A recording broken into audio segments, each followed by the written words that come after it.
Well, hello everyone. I am Gray Paladin. And I'm Darth Paradigm.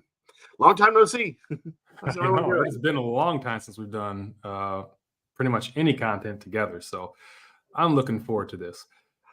So, what we have planned for you, Star Trek or Star Wars. This will be more geared towards Star Trek.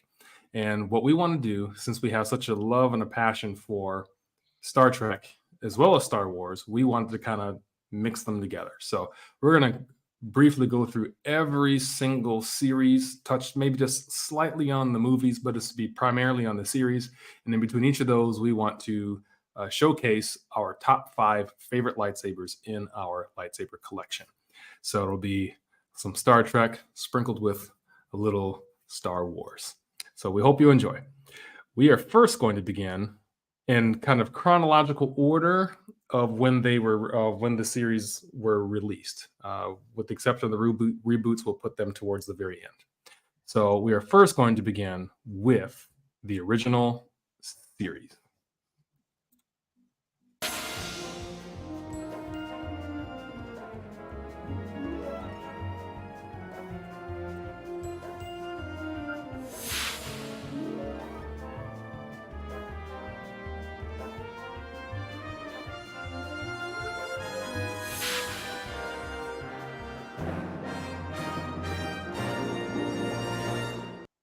The feels. Going So way back to 1965, 66, was it?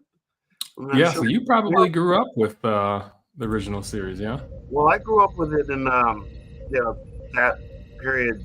I was born in '68, so I was born when the series ended. But I grew up without cable and with a television with rabbit ears until we got a proper antenna, and Mhm. just trying to find Star Trek anywhere on the television. And I used to have to watch it through snow, and I believe there was like a channel 20 back then, and they used to play the old episodes, and I was hooked. I was addicted right from the get go. I don't remember first seeing it. I just remember it's always been part of me and who I am. And and I'll just start. I'll make it really brief. The reason why Star Trek resonated with me is because it always seemed, even though it's science, as you put it, as science fiction, Yes. uh, it always kind of resonated with me as a possible future for mankind. Even as a child, I was aware that the world was a hot mess, and it has not improved at any point, and it just keeps getting seemingly worse and worse. Although I contribute a lot of that to social media, but I still use Star Trek as not. I mean, it's always been woke per se, but not in a negative uh, way. It's just always kind of elicited feelings that there could be a better world, and one of peace, one of Mhm. not wanting. People just are pursuing intellectual pursuits, research, science, exploration, and just a better future for mankind. And that's basically what Star Trek has always represented to me. Yeah, I think Star Trek always holds a special place for me. And I think what's really special about the original series is that you see a lot of firsts. And what I think is really, really cool is this, came up in the late 60s. And the technology that they were trying to introduce during that time, I thought was really cool. But the diversity of the bridge crew. We had an alien, we had a Russian, we had an African American, we had a Japanese person. Now, keep in mind, in this time period, we were in a Cold War with the Russians. We just not too long got out of a war with the Japanese, and The sound cut out. Your sound cut out.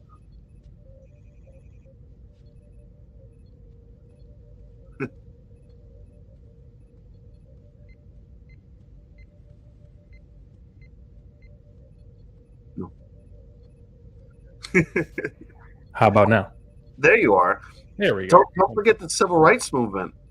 Yeah. So And all that stuff was going on during that time period. Maybe I cut out when I was saying how we still had segregation and stuff in America. But I think when we saw Star Trek, that allowed us to see, like you said, a possible future. And I think Star Trek is just that big hope of what we could be as a human race. And we still strive to better ourselves. And like you said, we haven't quite gotten there. We've advanced technologically, maybe a little bit socially, but we're still not quite there yet. no, one of my favorite stories from the original series was when Nichelle Nichols, after I think the first season, she was considering leaving the series because her character, seemingly lacked growth, or maybe she wanted to do some other things. She was talking to Dr. Martin Luther King, and Dr. King basically told her, "No, you have to stay on that show. I mean, Yes. you are representing so much more to people than you could possibly know, and it's very important that you stay with it." And Yeah. I mean, she was, obviously a very strong character in her own right, and introduced America to the first interracial kiss, Yes. although it was forced by some godlike aliens between her and William But Shatner, Captain but the Kirk. people saw it happen, and we And saw that it's not something that you should be upset or grossed out about. It's a very no, natural thing, and it allows people to be more open to the possibilities of being together and accepting others. and And like you said, we had a Russian when we were in the Cold War. We had Japanese long after World War II, when the Japanese were interred in the United States. Plus, we were at war with them, and just it just represents so much hope, mhm. and Yeah, getting and past the racial divisions and learning to accept people for their strengths rather than mhm. like their obvious differences. Yeah, and the big thing that you always hear them say is that we find that our differences make us strong. That federation of planets that come together to be a stronger, a unity together. And just like what Sawyer's saying here, yeah, it's definitely a sharp contrast of where we are and where we could be, or where hopefully we want to be. Um, but yeah, it's definitely sad and frustrating how cruel humans can be to one another, You, and we're you would not completely different like we want to think we are. quickly you would think that the resonate the what they were trying to impart in the show would resonate with Americans. We're a blending. I don't know what the term is. We're like a between. I mean, we're a country made by immigrants. We're also a country made by a lot of very illicit behavior and the destruction of indigenous populations and whatnot. But immigration has always been key to the development of this country. I Mhm. think we should embrace that, and Yeah. being so xenophobic, and that's part of the message that Star Trek conveyed.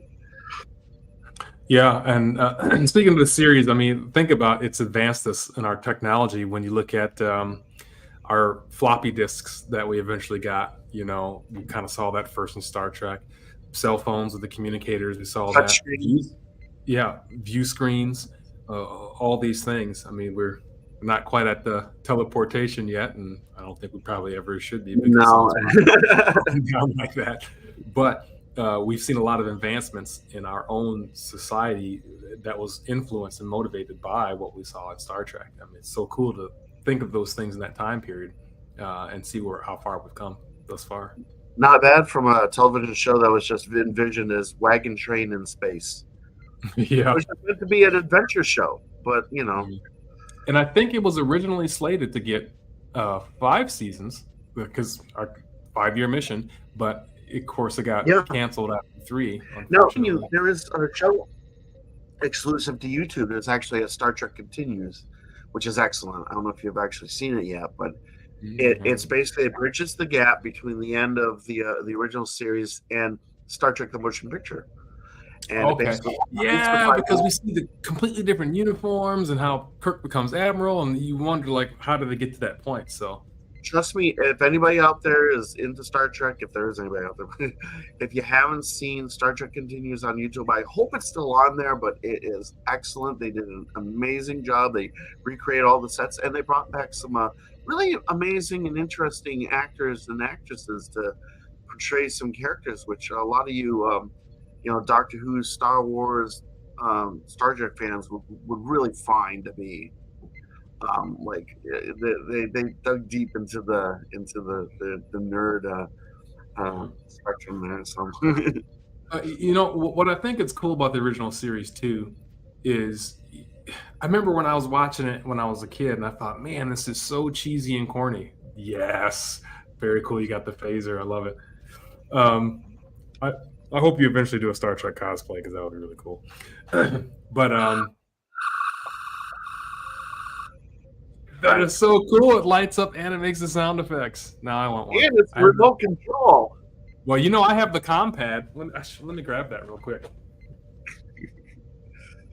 This is my Kirk pose. Kirk being really cool, holding the phaser. So I have this by my door. I know when that. I walk in, and it does the. Oh, we gotta turn it on. Oh, maybe the battery's dead. Oh no. But you walk by and the door does the and it does red alert and all that stuff. So I'm sad that the batteries are dead. I can't demonstrate that right now. That's okay. But yeah, we always thought it was I always thought it was this cheesy, kind of corny series. But there's really good missions and messages in there, and of course, we see more equality between women now because they were almost, highly objectified and objects in that series, and the way Kirk, his role was. But that aside, I mean, we have some really good messages and things in there, and I think that's one thing I really like about Star Trek now is they just continue to deliver good messages about life and things like that. And these are all things that are still relevant, things that people are still fighting for. I mean, I can't believe that women are still fighting for reproductive rights and just so many things. Equal pay. It's still the message is ever prevalent. Yeah. And so that's the original series. Mm-hmm. And so when we start looking at the ships, because we definitely got to talk about that. I think this really. Granted, we always had the whole flying saucer thing going on for a while, but this, of course, is one of the epitomes of that. And a lot of people like this ship. I personally, it wasn't one of my favorites, but I think it's a pretty cool design. It's a little bit. It looks a little bit impractical. I don't know if people understand the mechanics of the Enterprise, but the lower section or the secondary hull is basically contains, like the engineering section and a lot of the science sections. The pylons on the side are the warp nacelles, which create a warp field around the ship, allows it to. And it makes sense that is separated from the rest of the ship. However, you wonder how the little pylons that connect it to the body, how it doesn't break apart. But it makes sense that they're not a part of the main structure. We'll get to later ship designs where the warp nacelles were basically incorporated into the entire body, aka the Defiant. But and then of course you have the saucer section, was the main crew quarters, and where the bridge and the secondary bridge was located. But it was also designed, even on the original NCC 1701, the saucer section was designed to separate from the original from the engineering section, just like it did in Star Trek: The Next Generation.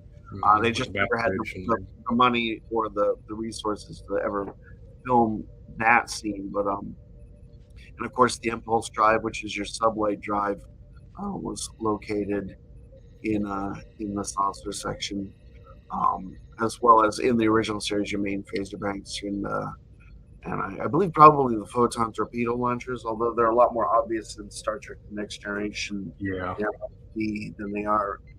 I mean, things were a little bit vague as far as the ship goes. Here's an interesting fun fact: the you can see the door in the back, Mhm. the turbo lift. Yep. Um, well, that is actually centralized and goes down the main dorsal section into the engineering section. The bridge is actually at an angle in the ship itself. So Oh, the okay. monitor is actually probably facing something like, I mean, I don't know degrees, but like I'll just throw it like 90 degrees to the left or whatever. Mhm. It's not straight on. So that's always kind of like been one of those weird little bugaboos that they've been trying to figure out in Star Trek lore is how the turbo lift relates to everything else because Mhm. it's off to the side, you And know. all the old clicky buttons and the screens in the back that never Yeah, really changed or moved back in that time period. But I'm sure, I mean, then that was like really cool and futuristic. And honestly, I still like it. I mean, it's a cool design, especially it makes sense because when you look at this bridge, just the captain's chair alone, if you've ever gone onto the bridge of like a World War II um, aircraft carrier or battleship, the captain's chair looks similar to that. yeah, And as we know, Gene Roddenberry did serve in the United States Navy during the war, so it makes sense that he kind of designed it a little this way off of what he knew because he did serve on the USS Enterprise aircraft carrier, and then the helms and the tactical in the front there, same deal. I mean, that panel looks very similar to when you're reading the radar and all of that in the helm position. I was just remembering when Scotty was on Jimmy Doohan was on the Next Generation, and he wanted to see the Bridge of the Enterprise. So he goes, "I don't Mhm. want to see no Nobody buddy A, A, B, C, or C, D." or So, D. and they recreated the Bridge of the Enterprise, and he got to go out there and drink his bottle of green liquor Mm. that wasn't synthahol that he got from 10 Forward. You know, Yeah. So speaking of Scotty, I mean, I thought the cast was really cool. I mean, actually, this photo's missing Sulu. I just realized, but seeing them all together and how they worked, I mean, I really enjoyed this cast. I think sometimes, you of course, you had a bit of a chauvinistic captain there, and I like how we kind of shifted away from that in some of the other series. But yeah.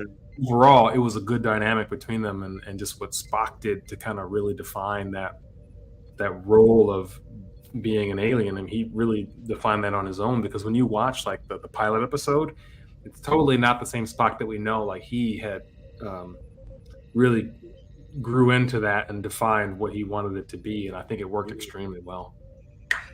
Yeah, and the tendency of the people have of looking at like you look at Uhura and her short skirt, and a lot of the female characters are sexualized on the show. It was a sign of the times. I don't believe in Mhm. canceling something from a previous time period. You just have to be mature enough to accept it for what it was, Mhm.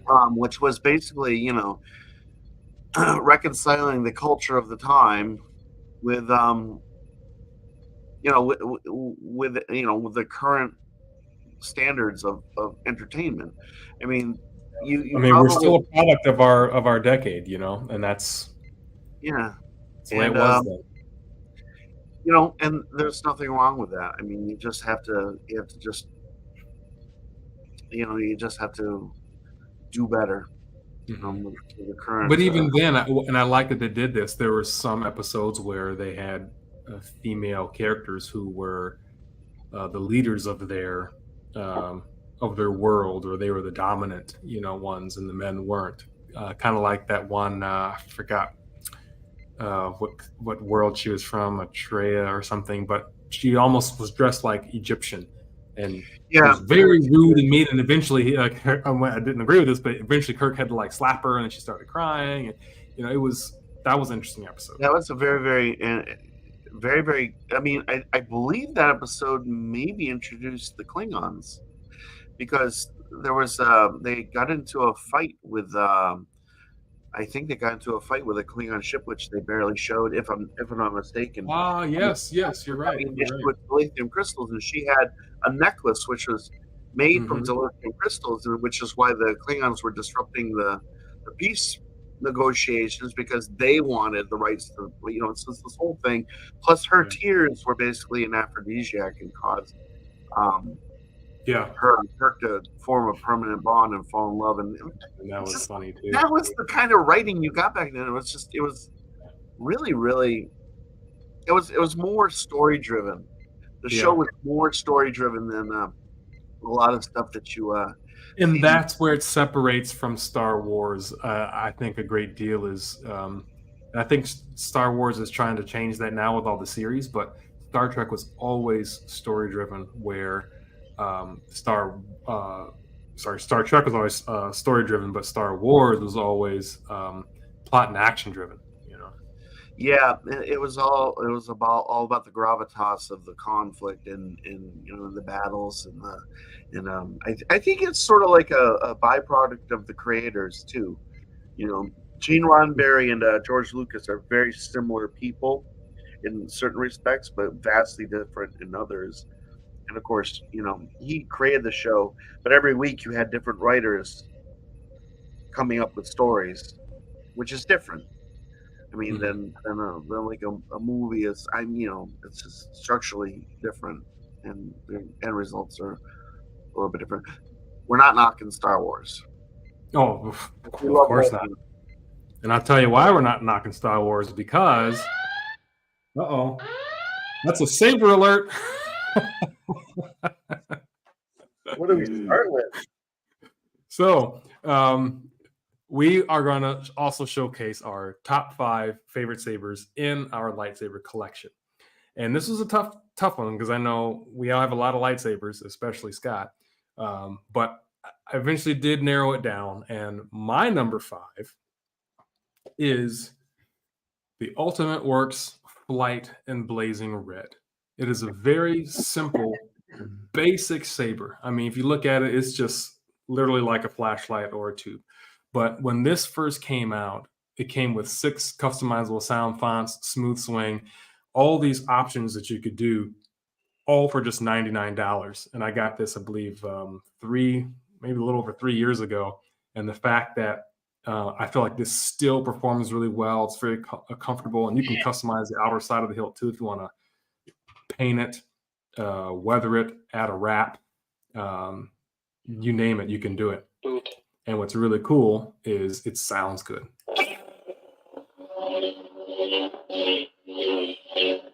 And it had smooth swing and accent swings, which you didn't really get much of, especially from the LGT stuff.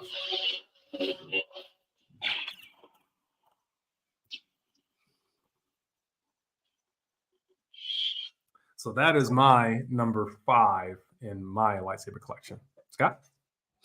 Well, mine is actually because I know that all of your sabers are going to have sound. I decided to kind of cover both fields, and I do have a stunt saber, a few stunt sabers that I'm quite fond of, but one of the ones that I'm most fond of is my Saber Forge Venom, and this is the original, Venom. This was, hey guys, do you remember Saber Forge mystery boxes? This What is was my this first dinosaur you speak box. of? I know. This was my very first mystery box, and it's just a basic stun saber with a latching switch here, and it came in purple. Zoo, zoo, zoo, zoo. Clash, clash, clash. Zoo, zoo.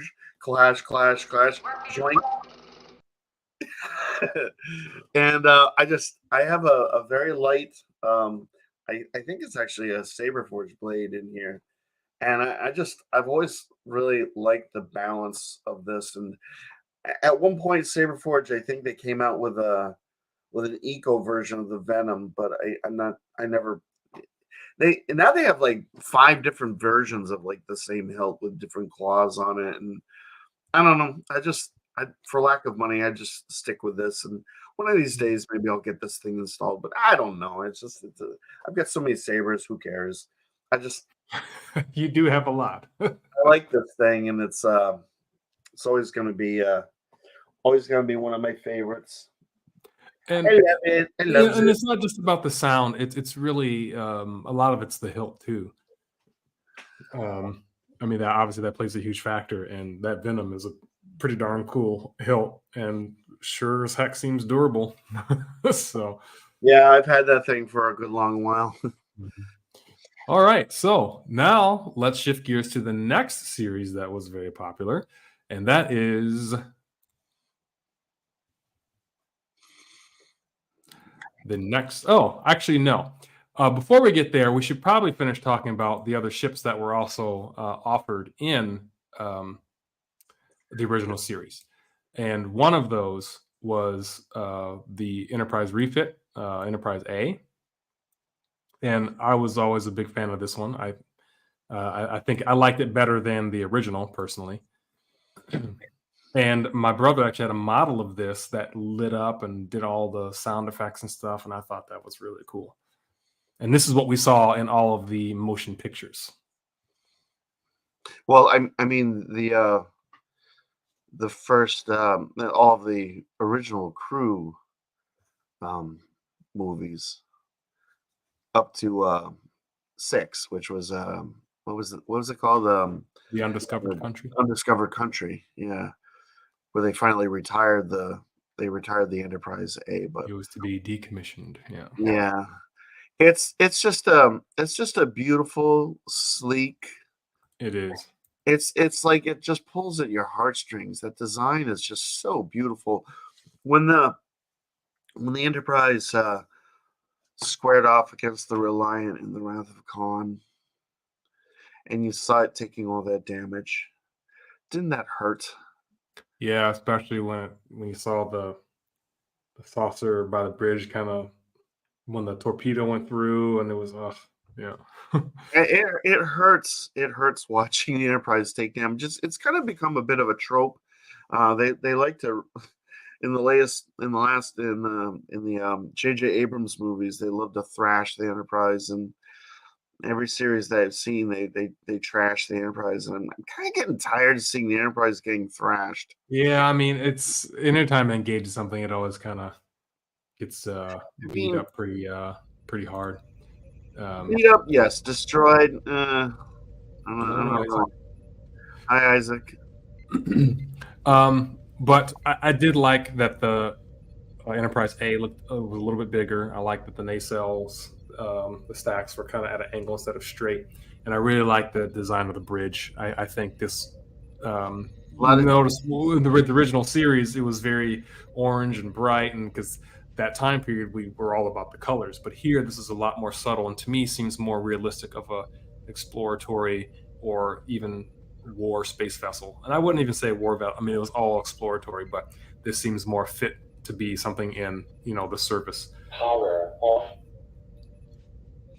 Yeah, and I like the placement of the photon torpedo launchers at the base of the dorsal hull, Yes. and the phases were defined by actual. There was 3 pairs of nodules, I guess, at like 90-degree or 45-degree intervals on the top and bottom of the hull. So the ship was well armed, and um, Hmm. just the design of the warp nacelles were just. I I've always been very fond of that design. Yeah, and I like these uniforms too when they They look evolved to super these. uncomfortable. They always have looked super uncomfortable. Like, the whole when Captain Picard stands up and adjusts his uniform because the uniforms in the Next Generation are always so unruly for them. I get Well, the same. they switched to the two piece, the pant and separate jacket from the jumpsuit because Patrick Stewart was having issues with it pulling down on his spine so much, like it was giving him back problems. Yeah, but this is our crew, and I'll always think of Sulu as the captain of the Excelsior, right? Hmm. So, I mean, since we are kind of shifting there, uh, along with the original cast, another ship that we saw was the Enterprise B, and this is by far my favorite iteration of the Enterprise. I just love the Excelsior class starships. I just think they're just beautiful ships and designed more for these were actually battle cruisers where the Enterprise, the Constitution class, that was more exploratory. Yeah. Yeah. But you have something to share with us because you are very familiar with the Enterprise B. Well, I have a lot of models and a lot of the Playmates ships. I just happen to have one of the ships that I kind of keep near me. If you can go to full screen there, I'll see if I can simulate. Oh, and wrong person. I need to. Come on, man! I know. This Amateur hour. there. Yeah. So the electronics of this bad area don't work anymore, but as most of them don't, because battery leakage is the death of these things. But the actual, it's a good representation of the Oh yeah. Enterprise B, and one of the things that really differentiates it from the Excelsior is down there. I'm not exactly sure what the purpose of this, other than having more material for to get knocked off by that. Well, I mean, Enterprise B was technically an Excelsior refit. I know this is supposed to be like advanced sensor arrays and whatnot. This thing right here, in case anybody's wondering, on a starship is called a deflector array. And basically what happens is when you're moving through space is not just an empty void. There's a lot of material in space. And if you're moving at close to light speed, nothing can go light speed except light, but the starship can get as close to light speed and exponentially increase its speed without reaching the speed of light. And that's why they call it warp factor 1, 2, 3, and 4. Those are incremental increases. It's like a sci-fi armor. So in order to prevent your ship from being perforated without having to raise shields, they have this thing called a deflector array, which creates a force field bubble in front of your ship, and basically all that material just kind of flies away. So if you just didn't have a deflector array functioning and you're flying at warp speed, you're just going to get punched full of holes. Wow, you're really you know a lot more than I was expecting. I am nerdy. You definitely have the science fact involved here too, which is awesome. Well, I always like the practicality of the designs, because they're actually designed a lot of the stuff, albeit it's fiction, and we don't have this in real life. But when they were designing a lot of the stuff, they thought about the practical things, like you need sensors to be able to I mean, a lot of these tropes are included in Star Wars. A lot of that stuff,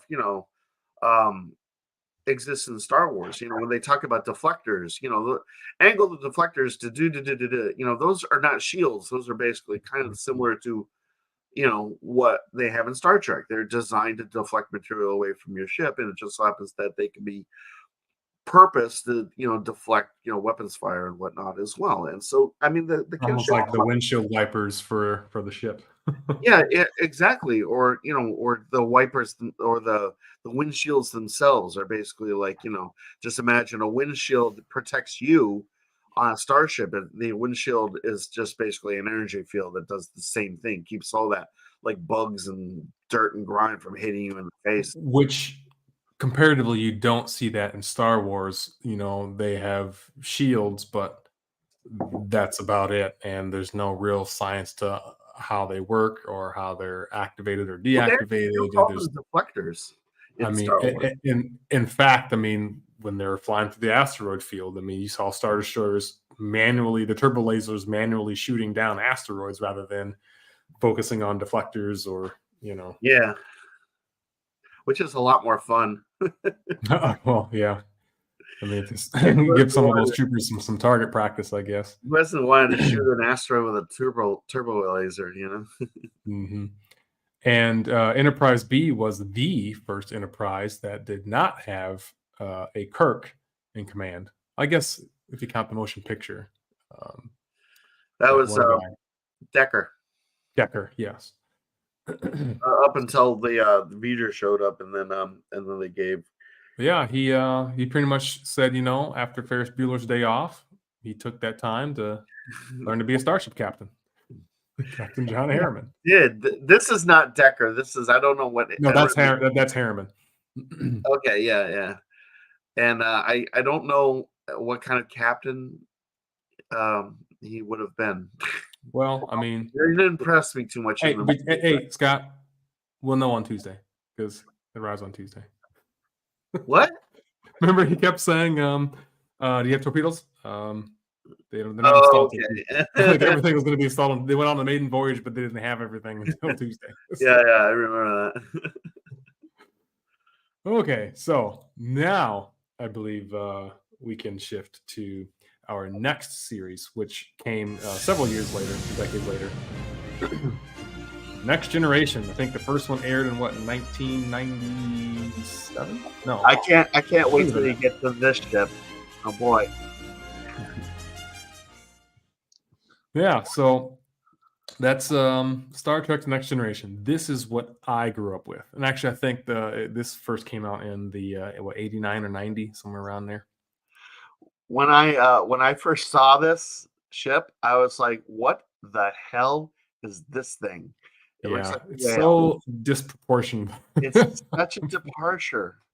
It Yeah. took so long to get used to this design because, the nacelles being lower in the profile and that Mhm. curved pylons and just the shape of the engineering hull and just what was up with the odd shape like primary the primary hull is just like so bulbous and it's kind of funny because like when they started talking about the Enterprise D and Picard and how obsolete it was, that hurt because you grew to love this ship and Yeah. it's just represents another generation. I mean, in every conceivable way. It's just sort of like, I'll be honest, this was not one of my favorites, but I absolutely loved the show. I grew up with it, and I loved the crew. I really liked Captain Picard because he was much more diplomatic and a great leader that differed from the more hands-on approach and brawn of Kirk. Um, but this, I think, when you think of a flagship, I think this definitely gives you that vibe of when you see this ship flying into your space. You know, this is a vessel you probably don't want to mess with. I mean, Picard even said that. They're trying to decide if they want to, go head to head with the Federation flagship, a Galaxy class starship. And you even heard Lursen Bator when they were in their Klingon bird of prey. And they were saying, "Oh yeah, attack the ship!" And she's like, "Are you crazy? That's a Galaxy class starship. We're no match for them." uh,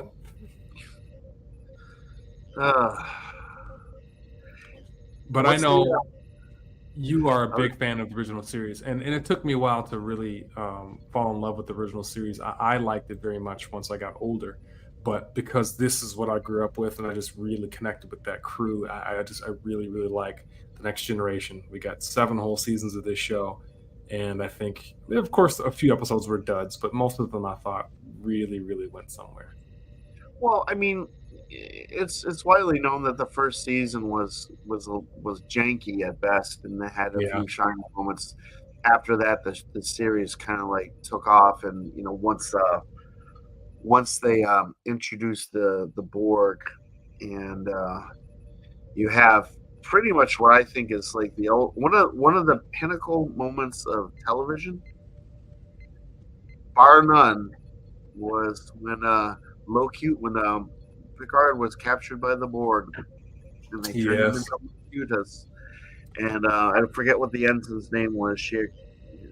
They had basically turned the deflector array into some kind of super weapon, Hmm. and you had the season end, kind of like I can't remember what season it was of Game of Thrones when Jon Snow died.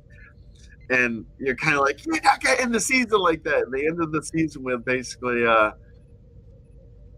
Locutus is like, I am Locutus of Borg. Life Yeah. as you know it is ended. Resistance is futile. And And they just especially when because we ended it with Riker saying fire, and then it ended it, and then it came back, and then it didn't work, and then he already knew it yeah. because he had all the knowledge of But Picard. And I love how he just said number one. when they zoomed in on Riker's face and they had that music, and then it was just like dun dun dun dun dun dun dun, dun fire, and then dun, dun, dun, dun, dun, dun, dun, dun, dun.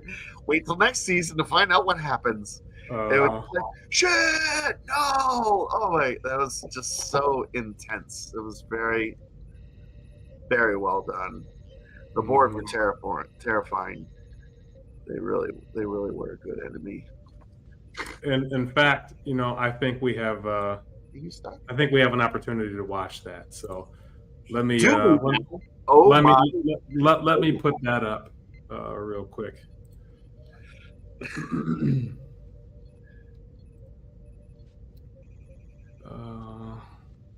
Thanks, Mickey.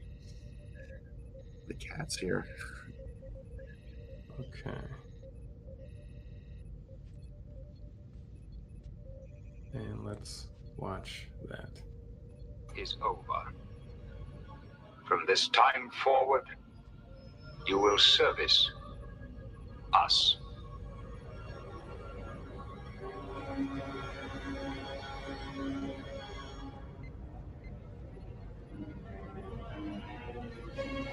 Mr. Worf,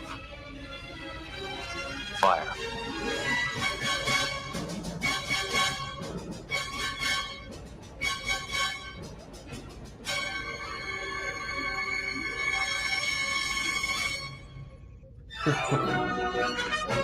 So, yeah, I thought that was a really cool moment when that happened. Somehow, I think we lost Scott, so hopefully he'll get back here soon. But I thought it was a really cool moment when Picard had turned into the Borg and basically turned on his own people. There's a lot of really cool and good stuff in Star Trek Next Generation. The big issue that I had between Star Trek and Star Wars is I think Star Trek didn't always do a great job of continuing their storylines. You get one episode that didn't always connect to the next. So for instance, that season cliffhanger, the very next season, we did end up getting a continuation on that. But and then sometimes with Q would come back and kind of revisit some things. I felt like Star Trek could have always done better with continuing their storylines into the next episodes or giving us more of a narrative. I think Deep Space Nine did a good job of that, but Next Generation, not as much. And this is one of the reasons why I like the Orville so much, because the Orville really connected a lot of their episodes, and you had recurring storylines and story arcs that were connecting and coming back. So Scott, looks like we lost you, but I did play the moment where he said fire, and then the very dramatic music at the end. My cat dislodged my cable, and I had to reset everything, as he will do sometimes. Don't you? Yes, you have to look outside, see what's going on. Yes, so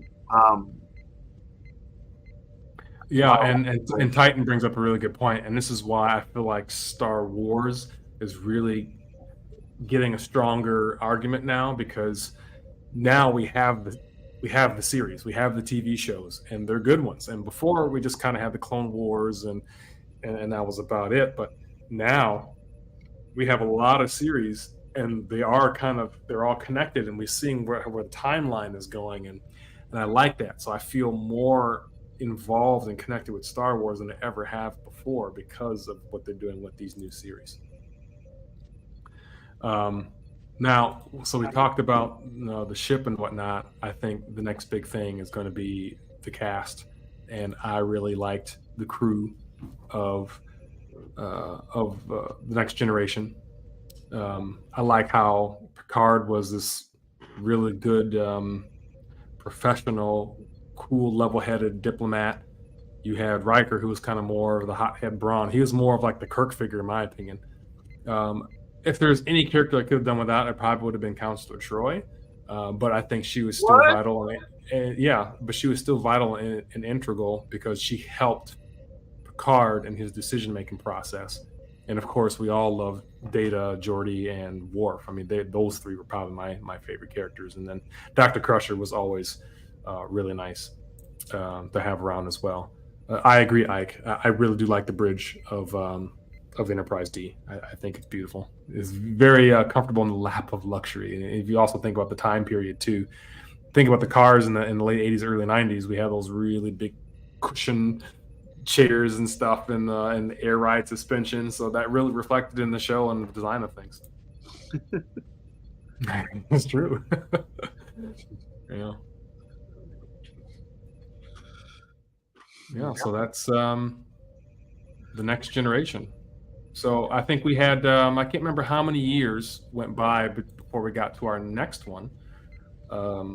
It was But right at the. well, actually, no. I take it back. There was a connection because towards the end of Next Generation, we started up with the next series. However, talking about ships, we went through Constitution class A, B, and now we're in C, and that was the Ambassador class Enterprise. And this one, it only got just the one episode with Captain Garrett when they kind of went through time. Maybe a flashback here and there, in references to the Romulan Empire, or when Natasha Yard shows Yeah, up. they were protecting the Whatever Klingon her- outpost in Narendra 3. Yeah. So this ship is an interesting. It's an interesting take. I mean, it's obviously a hybrid between Ben and the D. Yeah. Where they were going with that.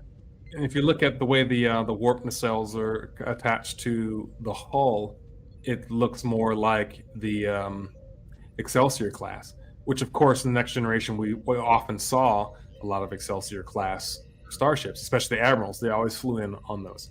A captain that would come in and visit the Enterprise, they always often came in on either a Nebula class or one of those Excelsior class ships. And they had the crew of this ship was using the older uniforms from the Correct. movies. Yeah. Correct. And I think if you look at some of the older space battle scenes too, you'll see a couple of those ambassador classes hanging out in the back. And then there's Really? Captain Garrett and the one episode that she got. So that's technically the first, and not only now because I guess 7 of 9, but that was the first female commander of the Enterprise. I can't remember Commander or Captain Garrett. They in like a later, I think it might have been like a Picard thing. There was either like a class of ship that was named after her, or something to the something important. She kind of went down as being a hero because that would allow them to eventually get at peace with the Klingons because of her sacrifice at Narendra 3, protecting them from the Romulans. Yeah, I mean, even though she actually technically didn't make it to that battle, but I mean, she was captain of the ship. No, she did. Just that episode, they got, originally in their history, she did. But when they got pulled through that time warp, when they were sending her back, she got killed. So she never made it then. But they ended up sending the ship back anyway. And yeah, you know the rest. So, but I thought that was it. And for you Doctor Who aficionados, it got all kind of timey-wimey. Wibbly wobbly, timey-wimey.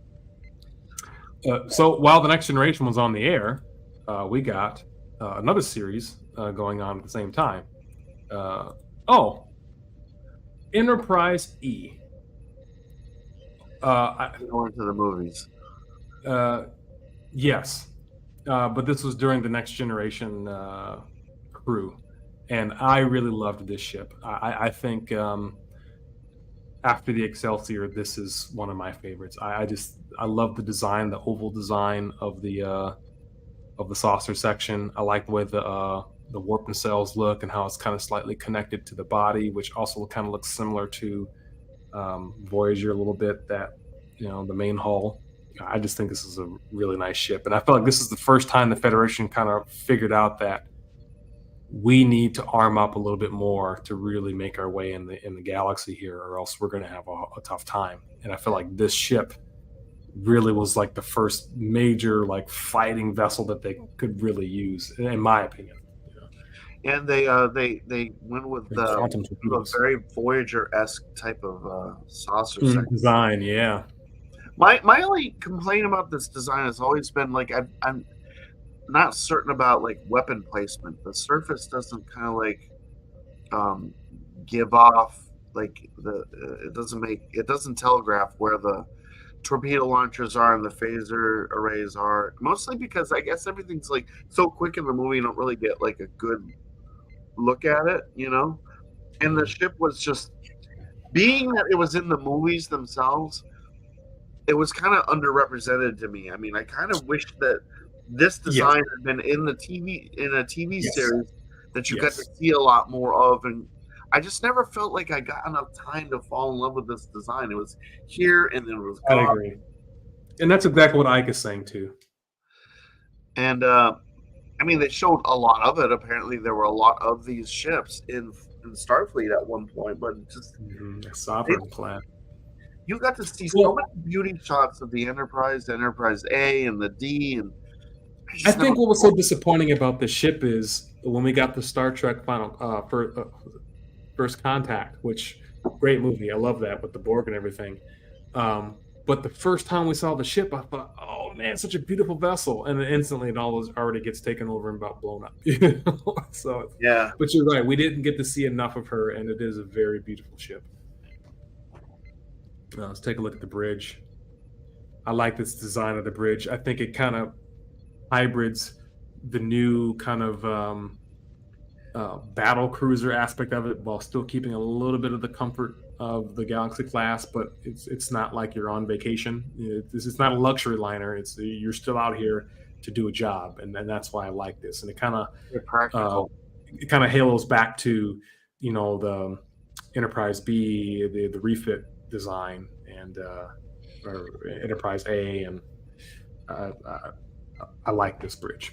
You know what I like about this design is there was very little chance of tripping because the floor is all illuminated. Yeah, everything's illuminated on the floor and on the ceiling. But okay, you think about the Enterprise from the J.J. Abrams movies, how overly insanely bright that ship. This has like a normal amount of lighting. You can see what you're doing, but you're not like completely overwhelmed. It seems like a realistic design to me. I could see us, in space with a design like that. It makes sense to me. Okay, so now I think we can finally move out of the Next Generation. Since we kind of went through all of these ships, I wanted to kind of sum that up with the size, and the NX at the very top from the Enterprise series, which we haven't gotten to yet because that came a few years later, and then Constitution down to the Refit A to B. I love that Excelsior class, Ambassador class, which looks kind of meaty, but not quite as long as the Galaxy class, and then the Sovereign class down below there. All beautiful ships.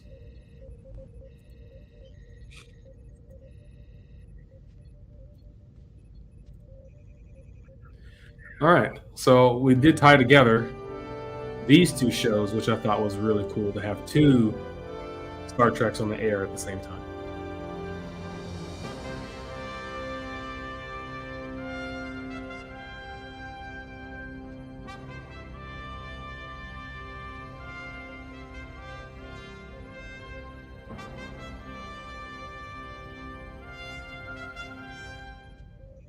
Now, I have to say, when it came to Deep Space Nine, it took me a long time to get into this show. It felt slow and boring, and I wasn't really into the cast or the crew at first. And of course, we had this new captain, and again, it's nice to see the diversity of captains, which we'll get. The next series has another unique one, but I had problems with Deep Space Nine at first. The fact that they didn't have an exploratory vessel to get out and do things, and it was just the same scenery all the time on this space station, that was difficult for me. And then we got into they got a ship, the Defiant, which I liked very much. I thought it was a cool little ship, little. But we saw some new technology on this thing that allowed them to get out and see a bit more action, and then especially when they got into the war with the Dominion. Plus, as a cloaking device. Yeah, I mean, not the first Starship vessel to have a cloaking device, but the first legal one. Yeah. And I thought that was really cool that they had that option, and also that they didn't have phasers. They had these little, almost like disruptors or something, which really made them stand out. Highly maneuverable. And built like a brick shit house. Mhm. Yeah, that was the whole point of the ship. Agile. It was designed to be a Borg fighter. And it did well against it too. Yeah. You know, this is an interesting show because I felt very much the same way about it that you did. And I missed a lot of the I missed the seasons when the show really hit its stride. I missed the whole Dominion War. I missed the Jem'Hadar. I missed, Worf being very prevalent. When they introduced Worf in the show, it kind of seemed like a bit of a cop out, and I kind of lost interest. I don't know why.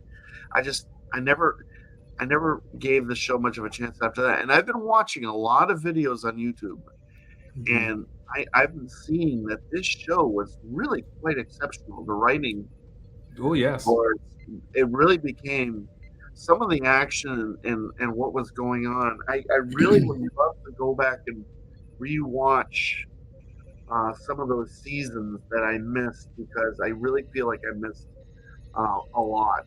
And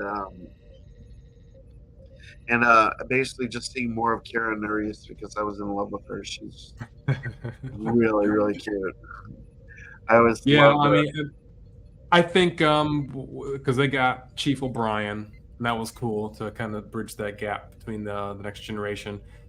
Even in the credits, you would see the Enterprise docked there. Picard was there talking to Sisko, and how Wolf 359 Picard, when he was Locutus, he's basically him doing that is what made Sisko lose his wife, Jennifer, when he was lieutenant commander.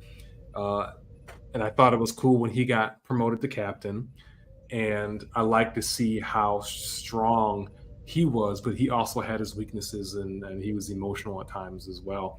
I really enjoyed the show, but it took me a while to really get into it. And once I did, I thought it was great. Once they brought Worf on, because the show wasn't doing well, Worf helped save the show.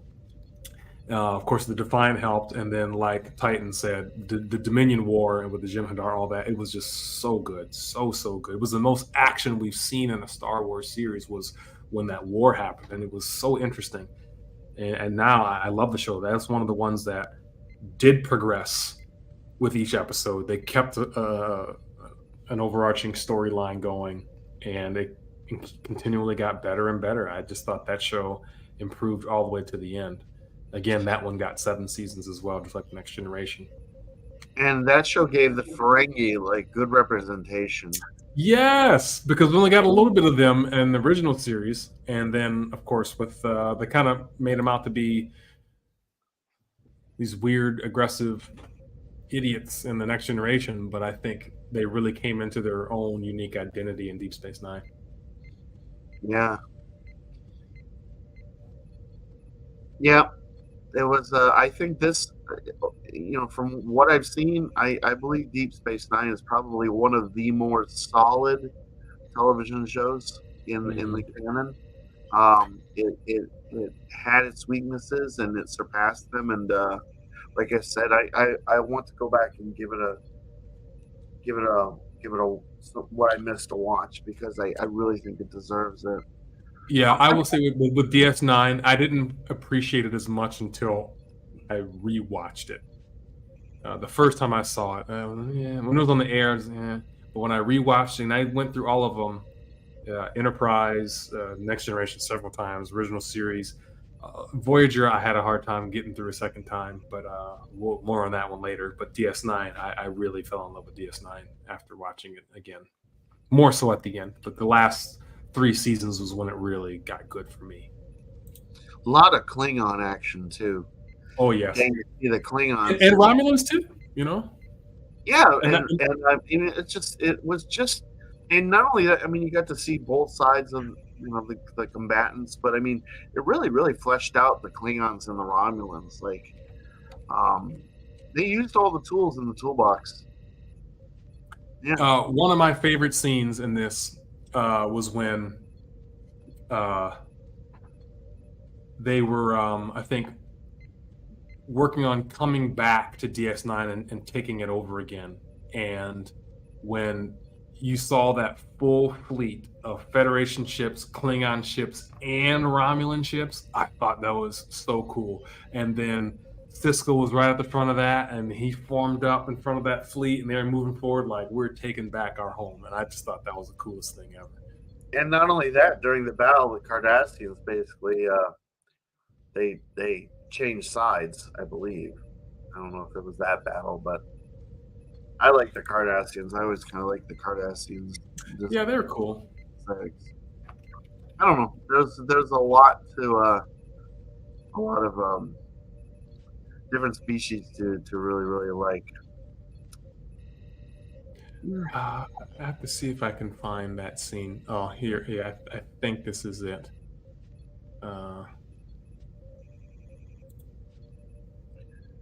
Yeah, okay. So I'm going to play this really quick because I think it's really cool.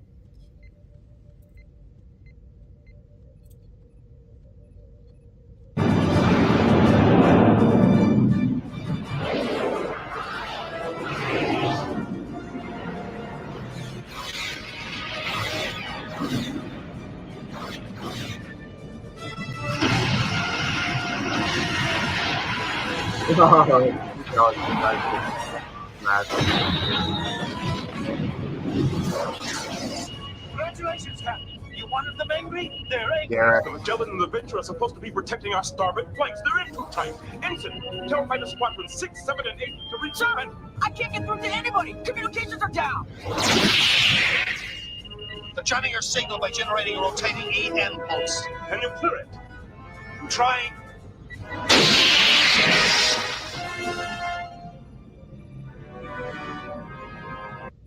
Yeah, so I just think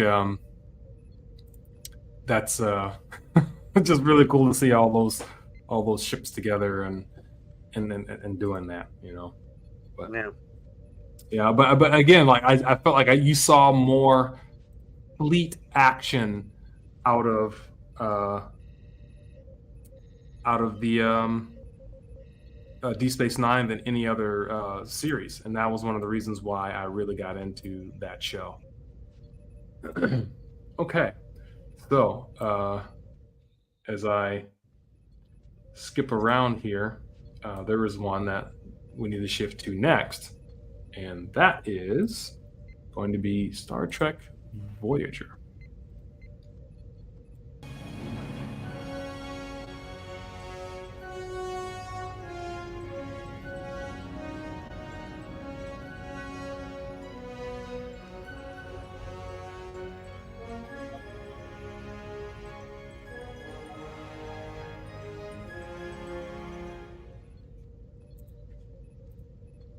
So when we look at Star Trek Voyager, I think this honestly was one of my least favorites.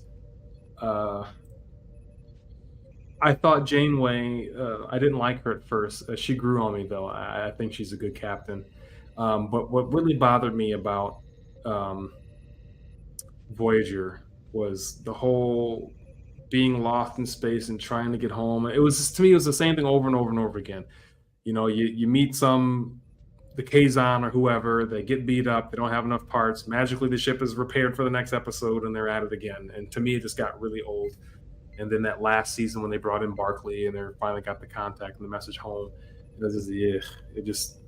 I think 7 of 9 really saved that show for me. And I like the Doctor as well, and also the relationship that the two of them had. But overall, Voyager was not one of my favorites by any means. Yeah, I think the show had a vibe to it I don't know, you know, because there was a lot of conflict between the cast on that show, and I always kind of felt like there was like a chemistry issue. I just like a lot of the characters weren't terribly interesting. Like, um, Mhm. I can't remember what the Asian fella's name is. Played by Garrett Wang, Kim, the Ensign Kim. Ensign Kim. Never really, He was my least favorite character of all of them. they never fleshed him out, and Luke's, you know, Tom Paris just never seemed like a very interesting character, and it's just a lot of they didn't have the diversity. Like, I mean, you know, you've got a half Klingon, half human. You've got a holographic doctor. Eventually, you ended up with a human slash Borg, but it just seemed like almost too predominantly human. And then Neelix was like your one alien character, and he was just so outlandish. He had his moments, but he just never seemed to be. He seemed like the fit on a different show. Like he would have fit better on. I don't know. I think he might have worked better on the Orville than he does on Voyager. You know? Yeah. I could see him on the Orville because the Orville's a show that just kind of let the characters be themselves. They weren't constrained by the Star Trek ethos, which can be a little bit limiting. You know, your characters have to fall within a certain framework. But I don't know. The Orville tends to like let characters be themselves a little bit more, which is why everyone should watch the Orville. Maybe we can get another season out of that. Seriously, right? Yeah. We're gonna have to. But do I another- agree. I didn't really connect with the cast very much. I thought Belana Torres, the half Klingon, half human, she always had a chip on her shoulder that just kind of came off as kind of, I hate to say it, but bitchy and annoying over time. They never really utilized the other crew members on that. It's just like, you know, you got these people and they're on this ship, and it's just like you never really get they're just sort of there, and it just. And Tom Paris was the typical flyboy, you know, that's, you know, hot shot, you know. It was weird. Yeah, I didn't really get into that. And Chakotay, I just felt like he just came across. Chakotay lacked charisma. Wind, yeah. But I will say the ship was cool. I did like that design when it came out. I thought, oh, this thing is little, but or kind of mid-size, but man, that thing can perform and pack a bit of a punch. I thought it was cool how the warp nacelles can angle up and down to be flat or be parallel or angled up. I'm not sure what the significance was, but it was cool to see that happen.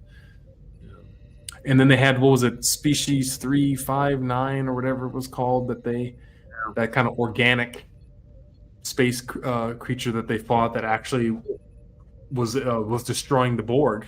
So that was a bit interesting. They lived in like kind of this weird part of space, which was like more, gel space or something like that. Yeah, it was strange. You know, the thing is I've watched all of this show, but I remember very little. You know? Mm-hmm. Yeah, me too. I just remember the one episode when Torres had the blood fever or something like that, and she was trapped in a cave, and she wanted to get it on with Paris, but he was, you know, trying to resist her because it was basically the intoxication or the blood fever that was messing her up. It wasn't her real feelings, and then she ended up fighting that Vulcan and beating him up. It was pretty funny. I remember that episode very well, but that's about it. Yeah. I did like the design of the bridge. I thought the bridge was cool. I liked that space and how the seats for the captain and the first officer were kind of on that little half circle bench back there. I did like the bridge. I don't know about this picture. This picture doesn't really seem to represent it the way I remember it. No, it looks a little bigger, but it's pretty darn close though. Well, it just seemed like the you know, behind the commanders and the captain's chair, I thought was a little bit more raised up and darker, but yeah, I mean, I like the ship well enough. I mean, it was a tough little ship, and it seemed to make it through like the entire series relatively unscathed. And of course, they picked up a lot of alien and Borg technology along the way, and modified the hell out of that ship, which kind of influenced designs of like future Federation ships. And then, of course, the Voyager itself ended up in that space museum, the one that Yeah. I can't remember who was running it. It was who was it was LaForge. LaForge was running that space museum, and Tuvok. We forgot Tuvok. Oh yes, who played in pretty much almost every iteration of Star Trek something. What an interesting guy. And also made a cameo in the Orville as well. Yeah. Oh yeah.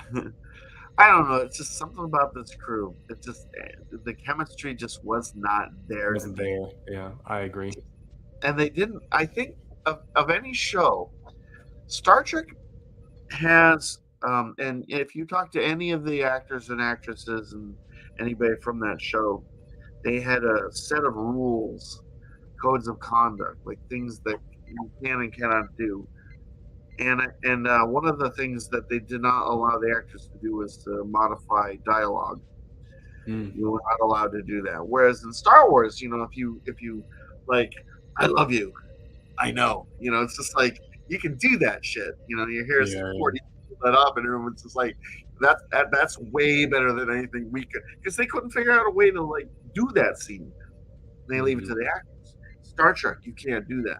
Actually, I remember hearing a story about Bill Mumy was on an episode of Deep Space Nine. Yeah, if anybody remembers Bill Mumy, he was from Lost in Space, and he also played Lanier on Babylon 5, which is also a phenomenal show. If you haven't seen it, Babylon 5 is the shit. Anyway, and he started an episode of Deep Space Nine, and he improvised some dialogue, and he got called to the floor.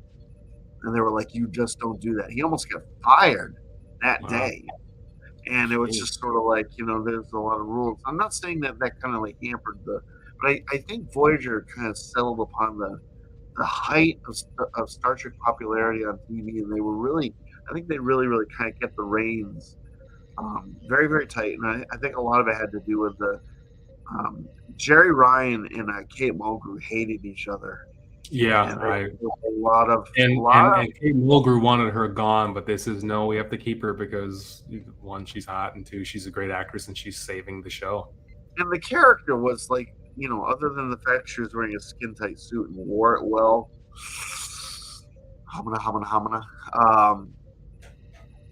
she was an incredibly strong character. Mm-hmm. And really, but it was very. I mean, Next Generation tried to touch on the whole former Borg person trying to reacclimate, but seeing that story and that journey, I thought was really cool and interesting, and also how she ended up connecting with the Doctor and how this hologram happened to have feelings, and I just thought all of that between the Doctor and her and just her story made the show interesting, and I watched for them honestly because the rest. Yeah, they were the strongest. They were definitely the strong point of the whole thing. Everyone else was kind of milquetoast. Yeah, which is why the Doctor also ended up on the Orville. All the good Star Trek people got on the Orville. Yeah, although it's kind of funny on the Orville, completely different character, and kind of a dick. Yeah. Very much so. You and I need to watch that shit again. We need to watch. Yeah, I would love to do that. Yeah. Anyway, I would love to do that. Moving on. Yeah, I would definitely do that. But unfortunately, saber alert! Saber alert! Oh man! All right, so order, by the way. My number 4 saber, and it's a recent one. And that is the Dark Wolf Sabers Lobo. For some reason, when I first saw this in a preview video by Dark Wolf, I thought, man, that hope looks cool. And then I ordered it when it first released. I think it was 120, and I got the Nexus core in here, the RGB. Now I have the Nexus Xeno 3 Pixel in here. And this hilt is so practical and nice. It's got this knurled grip. which is smooth and feels really good in the hand. This pommel's really cool. It's got a nice, was it a octagon, I believe. I like the detail right here. Looks like it's a crystal. The red accented thumb screw that it came with, this pommel, and this kind of has almost like a bad axe look up here. I mean, I really like this hilt. It's easy, it's comfortable, and the best part is it swings really well. So, Volume low.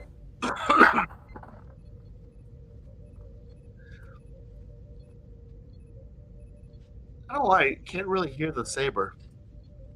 You misses me. so I'm gesture control too. So this is my number 4. I swing this one a lot because it's just a great, comfortable, and good-looking saber. And you know, you look at a saber like that, and you think about like Saber Trio's new saber. Yes, yes. Like 350 or something like that. And I don't know if that's Mhm. just for the hilt, and then everything adds on top of that, whatever.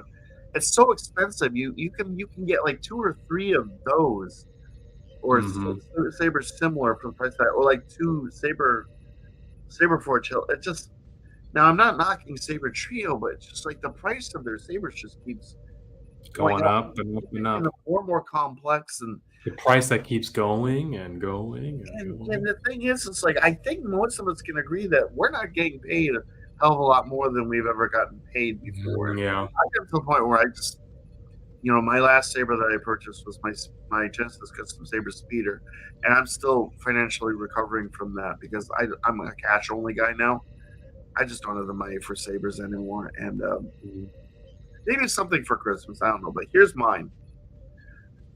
This is my KR Sabers, my Qui-Gon. And I'm glad you brought that up because the backside of this has a Qui-Gon look and feel to it. And this is my third screen accurate Qui-Gon. My first one is the patch store with the Profi, whatever the hell they call that, the Master Cube. And then I have a Qui Gold, which has issues, and that's a Corban. It has issues with the install. But the thing is all 3 of them have screen accurate hilts, but I don't know what it is about the KR Sabers hilt, but this is the absolute most comfortable. I just, for some reason, this one's the one that I use the most. And the installation, whoever did the installation, I don't know who did it. No idea. I bought this on eBay. They did an excellent job. It's a 1-button setup. The negotiations will be short. I shall do what I must.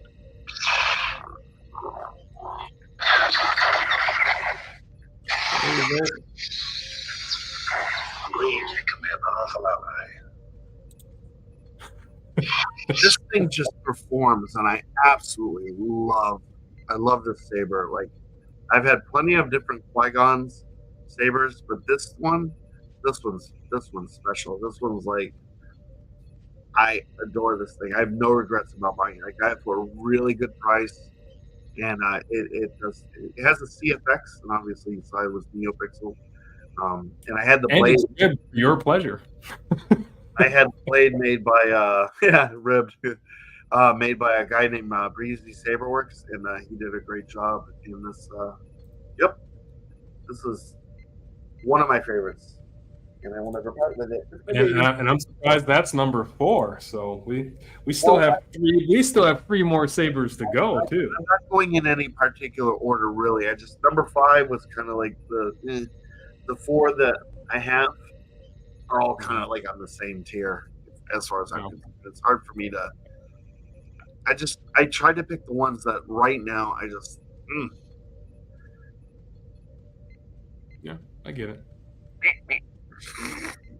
All right, so next up for the next series is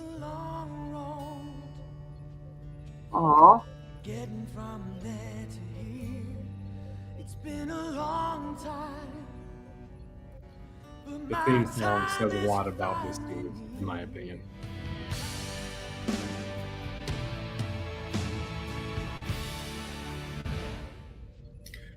So the next series is going to be Enterprise, and this one for me, this was swing and a miss. But and that's why this one only got 5 seasons, where all the others got 7. And with I have nothing to do with nothing against the ship or anything like that. It's just the story and the crew just wasn't that interesting to me. And I think they brought in Bakula, to do to be the captain, but it just wasn't. I don't know. I don't think he was that great of an actor. He was my least favorite of all the captains.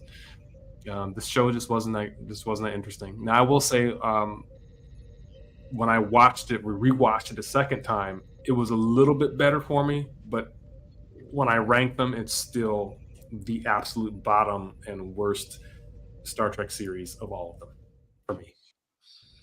I just want to say before I start talking about this that Saskia just said that you made her a saber. Did. Saskia, guess what? You are going to be in the video where he reviews your saber. It's a request. I want to see you live on screen. Yep. Actually, I don't think I ever reviewed hers after I had installed it. So yeah, I could probably do that. Yeah. Yeah. Okay, going to the show. It had its moments. I kind of like the NX design. I like the NX design where they actually added the extra bits and bobbles. But I feel like the cast had more chemistry than they did in Voyager, but not by much. Yeah. What I will say about Enterprise is that it gave us some really, really good mirror moments with the Defiant from the original series. The Defiant was the ship that ended up slipping into like another dimension. It was during the episode The Golden Web. And Captain Kirk was trapped on the Defiant as it was slipping through the space-time into like another universe, and they managed to rescue him. Spoilers. And so they had an episode where they basically explained what happened to that ship, and it had ended up in the mirror universe, and was captured by like different Federation scumbags, because in this universe they're not the Federation, they're an empire. Yeah. And they kept jockeying for position, and who ended up in command of the Defiant and took over the Earth was Sato. She was, she's the communications officer, whatever her job was, and she ended up as Empress Sato. And I really loved that particular story arc. That kind of legitimized the whole series for me. But for the most part, it was a little bit milquetoast. It had its moments, but I don't know. Now, one thing that I think they did well with is the ship and the uniforms and stuff. It kind of felt like a more evolved NASA, like the buttons, the technology, their procedures, like Rolo was saying here, the uniforms. It really felt like it kind of bridged a gap of, yeah, that's possible. I could see us there in maybe 100 years, 50 years or something like that, So I thought they did that well. And the bridge kind of looks almost similar to Defiant in size and a little bit of its placements of the seats. But yeah, I mean, I thought that was done well. It's just the cast and the story itself just wasn't that great. I thought Bakula was our Captain Archer. I just thought he was horrible. I just hated his attitude and the way he communicated and spoke, his tone of voice, and just something about him I just I couldn't get behind. But I liked this dog though. His dog was cool. Pathos. Yeah. I remember things. I don't know. The thing is the show should have been a lot worse. Well, the theme song, the opening credits definitely were that. The Doctor was kind of an unlikable chap. Obviously, Jolene Blaylock was Floss, who was also in the but then again, a little bit the crew is kind of homogenous to a degree, and I just I feel like with Voyager and Enterprise, the Star Trek kind of lost its identity a little bit. I think they were trying to Yes, play it I safe. agree. Maybe that's what doesn't resonate with us. Star Trek has to be a little bit edgy. That's why Deep Space Nine in the end ended up being like a lot better than I think it may have been interpreted to be, is because it was edgy and it tried some shit. Yeah. You know, even the Next Generation, with its limitations, tried like a bunch of shit. And I don't know. I just think that there was some decision making that was done for Enterprise, which I tell you what else I didn't like an okay series though. was Okay series, them having the Vulcan on the ship, because for a lot of us we felt, you know, Spock was the first and the one who really did it, and then we got this girl on there, and it's just like, okay, really? So she was the first Vulcan on the ship, and I don't know. I didn't really dig the characters all that much.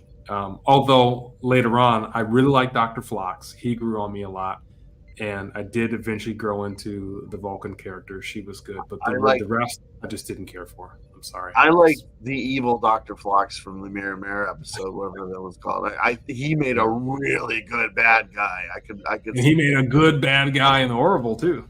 Yeah. Who did he play in Orville? I don't remember. It's like, oh, is that spoon clean? No. Why don't you use your hand? Yes, now that's good sauce. Using your hand. It's terrible. Oh, so yeah, that's Enterprise. I think that one is and we could definitely do without it. So I think we went a very long time without any Star Trek series after the Enterprise. I don't think they can, because that was 2000s when that was out. So, but then we got a new show, which again took me a little bit to get him on board with.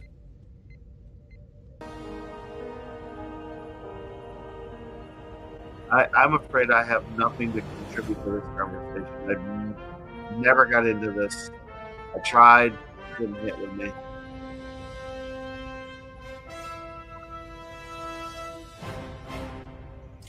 So, Star Trek Discovery. When this was first announced, I thought, okay, another Star Trek series. I didn't think I would see another one again. So I started to give it a chance. And it's one of those things that's kind of like Star Wars when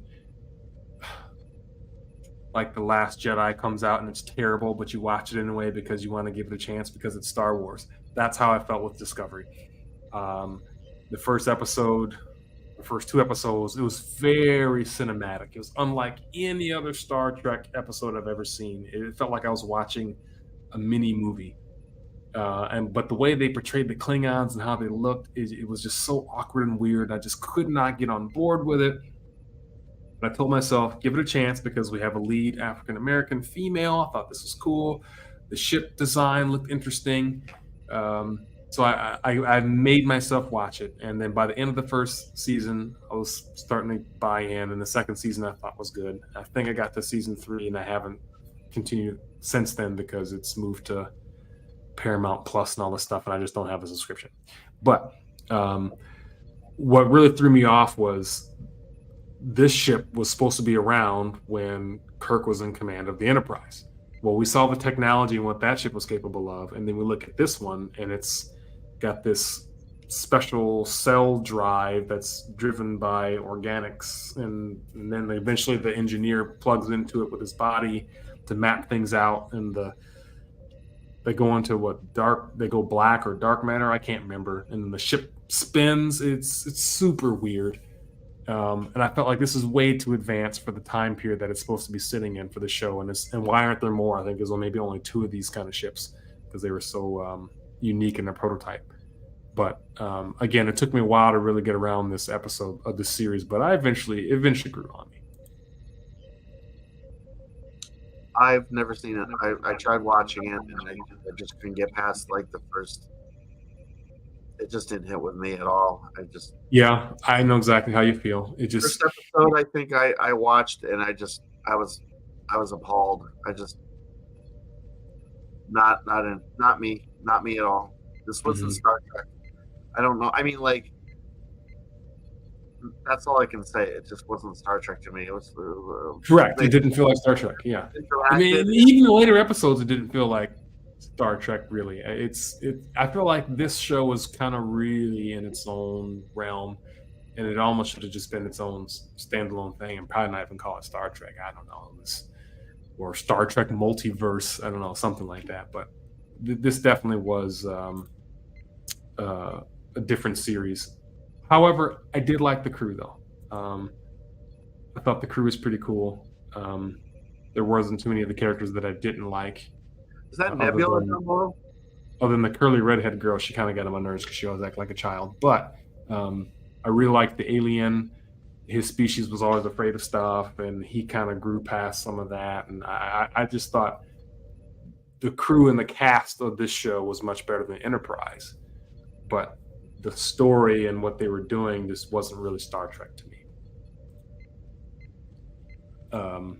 Volt, yeah, absolutely, we could talk Orville. I mean, Scott and I both love the Orville, and we had a live stream just on the Orville alone. But yeah, we could definitely visit some of that towards the end, and a lot of the parallels between the Orville and Star Trek, and where the Orville, I feel, the Orville really does Star Trek more relatable and slightly better, in my opinion. But yeah, absolutely. So yeah, that's Discovery. There's really not much else to go with that. I like how rough and tough the main actress was, and her just trying to grow and improve. But yeah, it's one thing I didn't understand is how you had Enterprise and the Enterprise series, and then the original series and all that stuff going on, and then we get to this overly high advanced ship and totally different uniforms and not connected to Starfleet. I don't know, it's just all weird to me. If I ever pick it back up, it'll be for Mirror Universe stuff. Yeah, anything Mirror Universe, I always feel like is cool in all of the series. The original series did it. The Next Generation, not Next Generation, Deep Space Nine did it well, very well. The Orville does it. And you know, the world needs agonizers. I mean, your agonizer, please. I love that. The agonizer is such a good count. And I can think of a lot of people that really need to spend some time in the booth. Oh yeah. Oh yes. Mm-hmm. A little bit of booth time might square some people away, get them lined up with the rest of us living in the real world. Your agonizer, please. Uh-oh. Saber alert. Saber alert. Sounds like we're playing some catch up here. Oh, so my number 3 saber would have to be my Saber Forge Vanquish. This was the first saber that I ever ordered, and not the first one I ever got, but the first one I ever ordered. And it came with their basic champion tier electronics, and then this was the first saber that I had really custom installed myself, and I did it with the CFX board, a really nice whopping speaker. I did NeoPixel with the LEDs in the top there, but this one I customized, and I even did a 2-button activation switch up there. And there's the lit LEDs there, but like I said, it is NeoPixel. So I can put the blade in.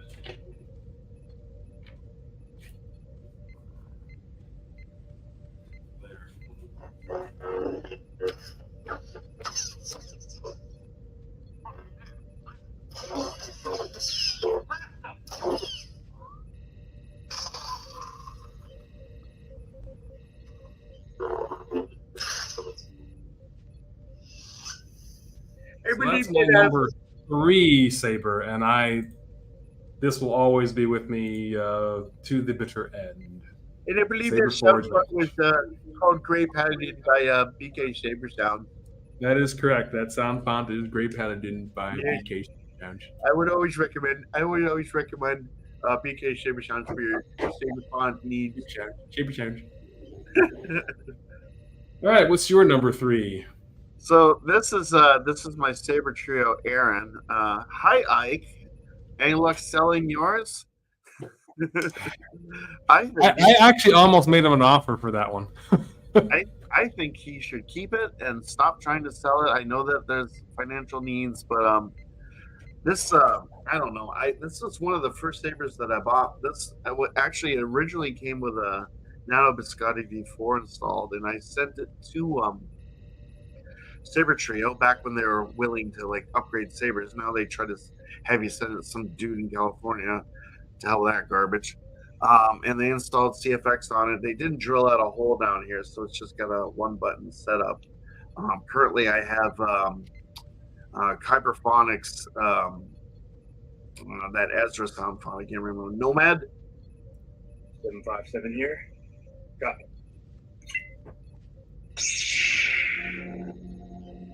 Nice.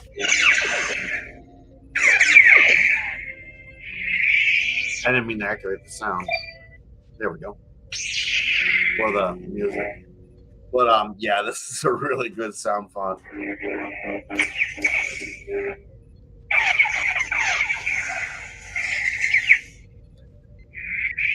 And I have like just a nice lightweight blade installed in here, and it's just so fun to swing this thing around. And I've had the saber for so long, I'll never ever part with it.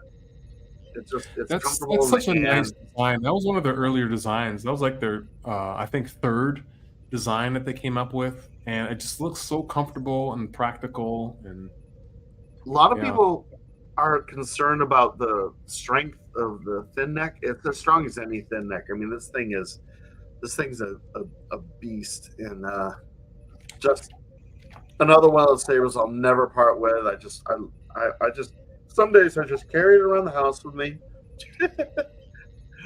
And it has the original Saber Trio speakers back when the good ones. Really, yeah, this is one of my babies. Yeah, I love it. Love it to death.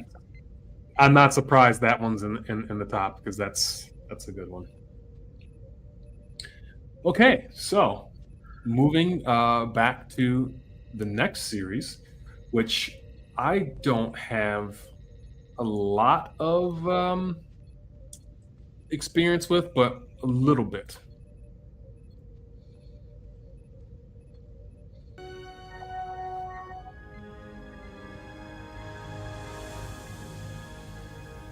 I've never actually seen a whole episode of this. I've just seen a bunch of videos on YouTube, just basically because I don't have Paramount Plus. Yeah, and that's the big problem that I have with the new series. So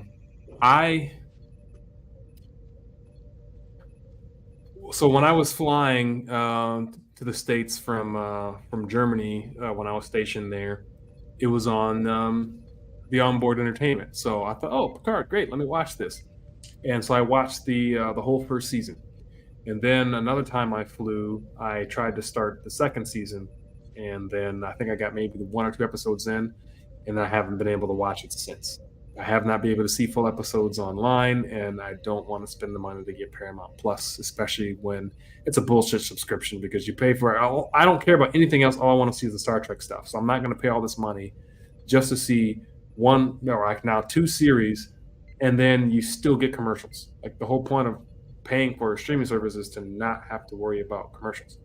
But when it first started, I wasn't really feeling. I'm thinking, okay, I love Patrick Stewart, I love Picard. I'm not like, where are you going with this? But when it finally started moving, I forgot maybe the 3rd or 4th episode in, and I also saw 7 of 9 and Data and some other characters. I thought, okay, this is cool. They're all older, but I love these characters in TNG so much that I'm still on board with all of them.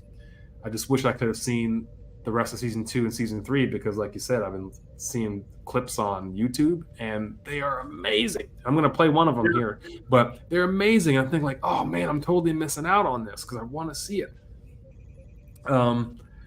And I have to say, I haven't seen too much, but I know they have, I believe it's Enterprise G.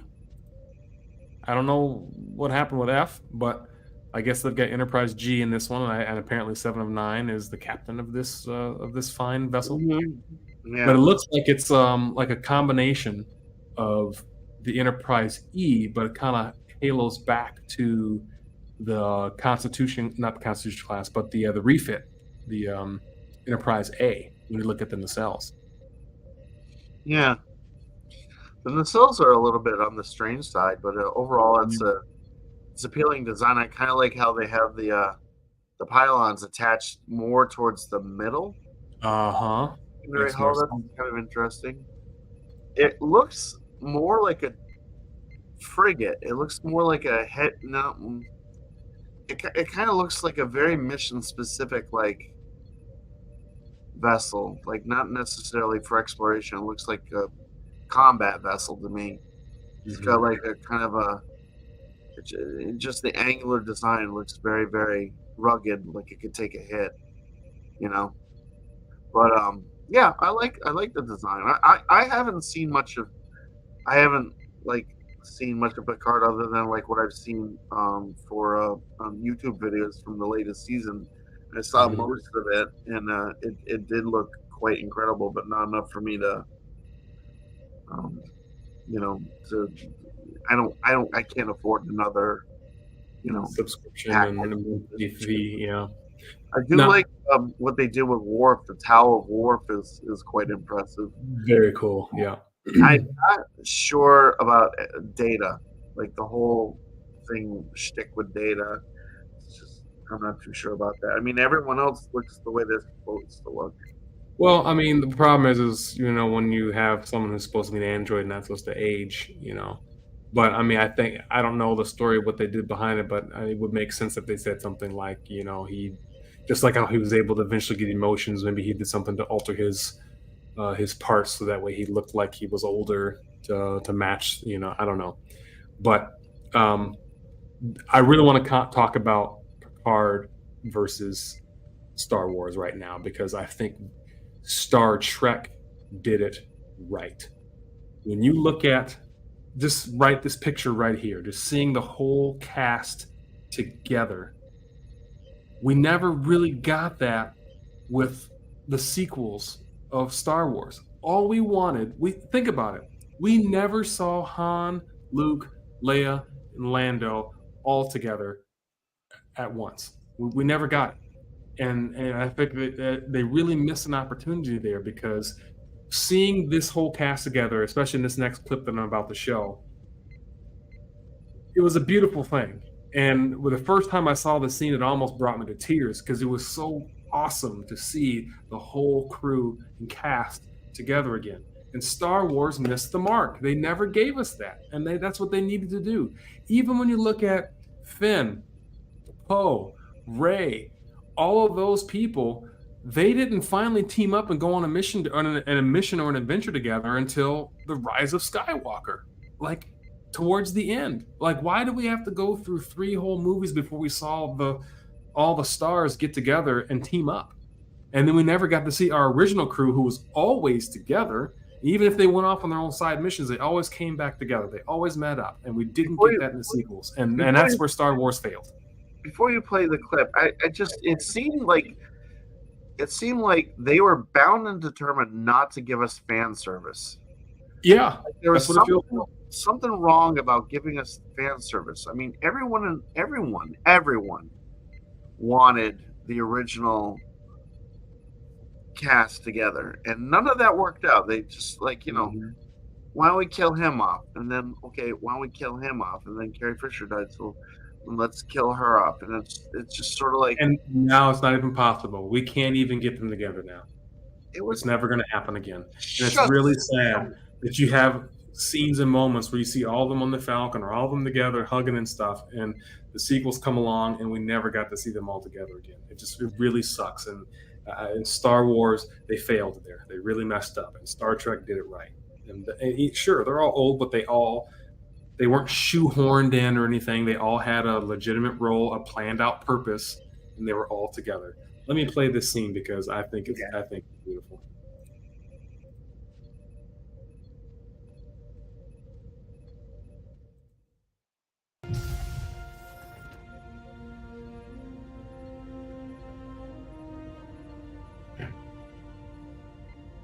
Computer, lights?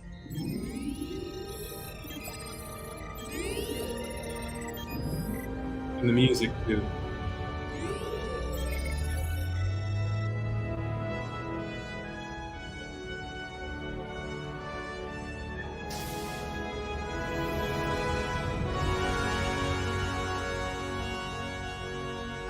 Power off.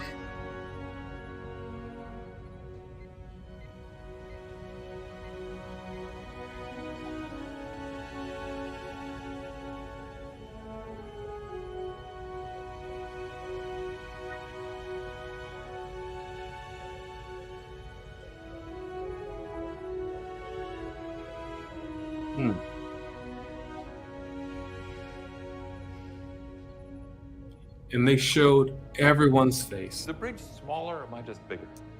No, she's exactly as she was. I preferred the weapon systems on the E. Additional phaser arrays, torpedo. Worf.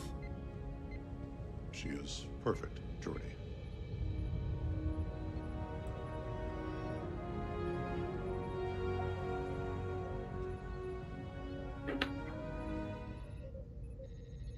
And when they first go into the museum and see Enterprise D and having them all together on the shuttle, I mean, think about it. Even when the original cast of the Star Trek the original series, when they had their final voyage, it was Star Trek VI, The Undiscovered Country. And when they were finally taking their last flight back to be decommissioned, and they all posed for that final shot, that final photo. I'm starting to well up now thinking about that too, because we didn't even talk about that. There's only 2 people left in that cast that's left alive. The rest of them are gone. I mean, we just lost Nichelle Nichols not too long ago. So all we have left is George Takei and William Shatner. Oh, and Walter Koenig. We have those 3. The rest have already passed. But at least we got that. They closed the book for us. They gave us that moment where we could connect with them and see them for that last time and say, okay, this is the people that we've gone on this journey, this adventure with, and they're finally setting us down or putting us back. And we get this with Picard. I mean, I grew up watching that show, and to see them all together like that, it's very moving. The operative word is respect. Yeah. And our Star Wars never did that. None of those characters got the respect that they deserved. I was noticing when the music that they were playing was very much from the suite, the Star Trek suite from the motion picture.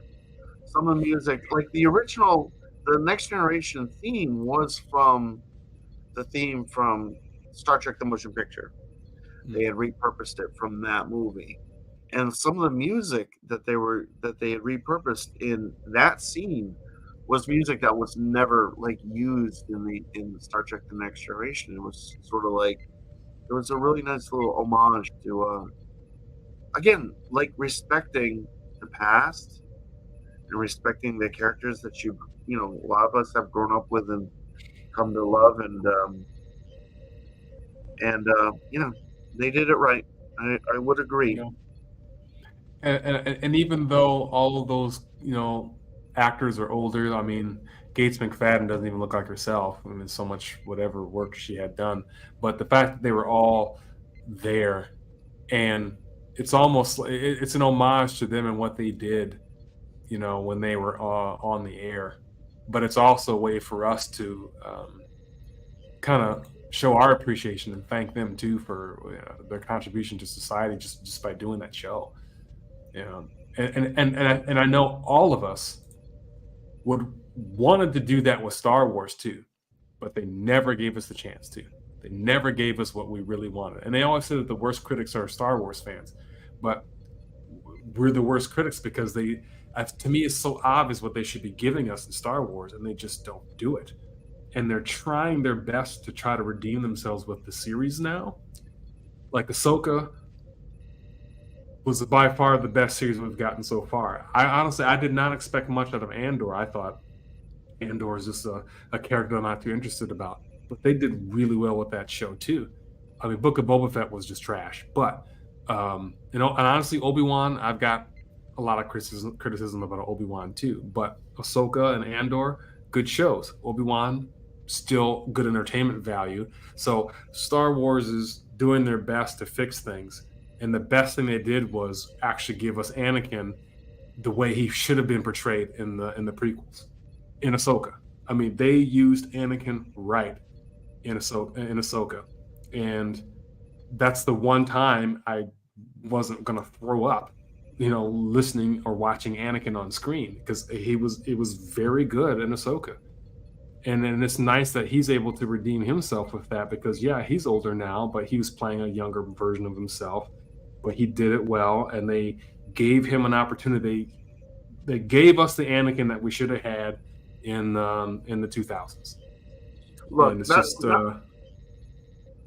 not only did they do that right in Ahsoka, they gave us the connection between Ahsoka and Anakin that was, not present in the original movies, because the Ahsoka character was created, after that, but separated by years.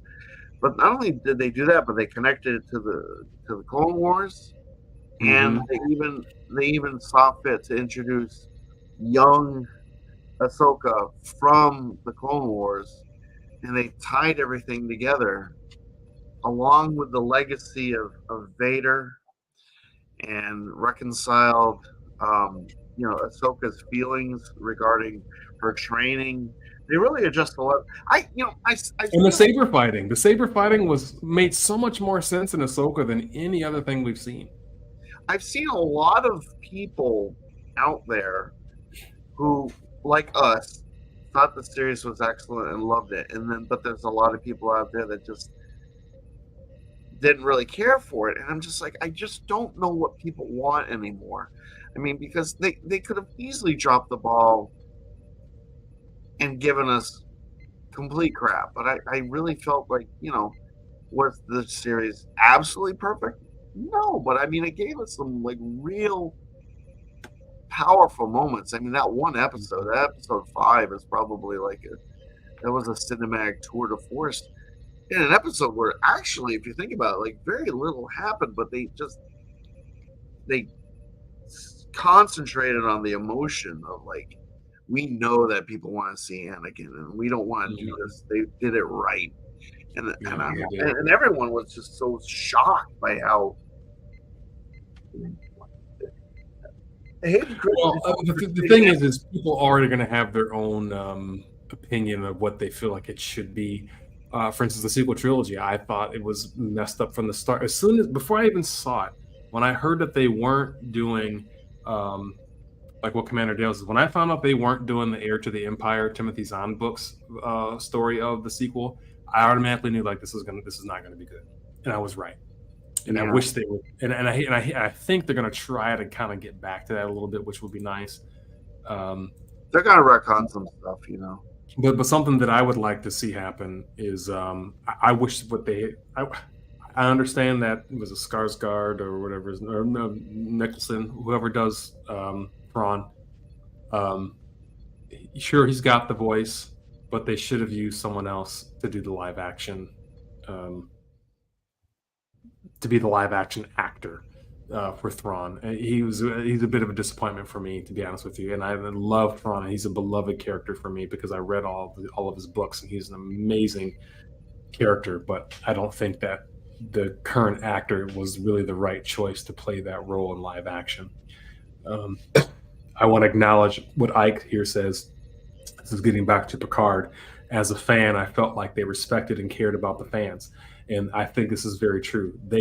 Star Trek franchise, those series, they gave the fans exactly what they wanted to see. And they didn't need to ask us, they just knew. And the thing is, the Star Wars people, I feel like they know, but they just don't, or maybe they don't, I don't know. But they're not giving us, the fans, what they want, you know. And Ike's right. You know, you couldn't have asked for a better end of the show. I haven't seen the full episode, but just the little few clips that I've seen, amazing to me. And for that very reasons why I came this close to getting Paramount Plus, just so I could watch that series. I might do it just for a month and then cancel it. Who knows? Just so I can see, because I'm really curious to see all of that, including Strange New Worlds, which is coming up next. Yeah, all the last thing I'll say on the sequels was just, you know, I think a lot of what kept them from delivering a good product was ego. A lot of ego. Right. And you saw the way they responded to, like, people when during the end of season 2 of The Mandalorian, and probably one of the single most emotional episodes, you know, having Luke Skywalker show up and everything that preceded that, and people were emotionally, like, see, invested. right there, they gave Star Wars fans what they wanted, and if they just did that every time. And then what did they do? They, like, you had producers and various and sundry people giving Star Wars fans crap. They gave, like, Star Wars Theory crap for crying, and I'm like, they apparently don't understand the fan base and what this is. You just won't get it. I'm willing to put money down that a lot of people probably shed a tear for that Picard episode when the whole crew was together on Enterprise D. I guarantee you, because I'm not a crier, but I welled up when I saw that. And did Jonathan Frakes, like, go on the social media and start berating people? No one from that. You know, it's just, I just don't get it. It's just, let people enjoy things the way they want to enjoy them, you know. Lighten the hell and up. Commander Dale, I would argue that I think Jonathan Boyega was a bigger fan than Daisy Ridley, because I saw the video when he found out that he got cast for the role for Star Wars Force Awakens. The excitement with him. He actually plays Star Wars Battlefront 2. He plays the video game. He's a Star Wars fan. But the way they did not do him well in the sequel trilogy. I mean, again, another missed opportunity. His character should have been much bigger and more developed, and they just kind of really shot the bed on Finn and Jonathan Boyega.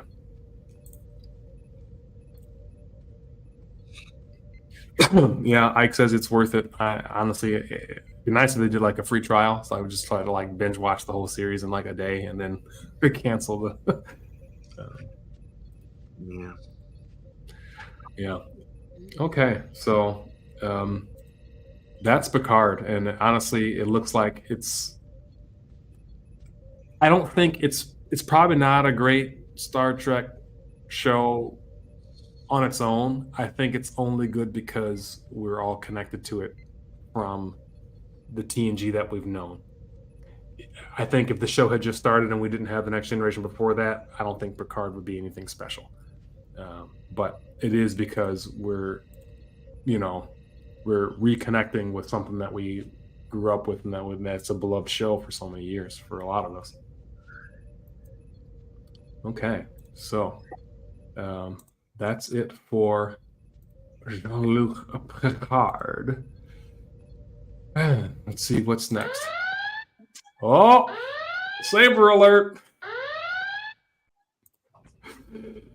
So, the number 2 saber, that's one of my favorites in the collection, and that would be my Saber Forge Exalted. Now, this was the first lightsaber that I ever got. And like Scott said, that old myth of Saber Forge mystery box, that's when I got this. And I think I only paid, I think it was 100 or 150, something like that. But I really like this saber because I like thin net lightsabers. I like Luke's, but I don't like the control box. And this was perfect for me because I got all those elements of Luke and Obi-Wan without the control box. It came with Champion Tier Electronics when it was one blue color, but I sent it off to Grayside Customs, and he installed it with the CFX. And since then, it's become an amazing saber.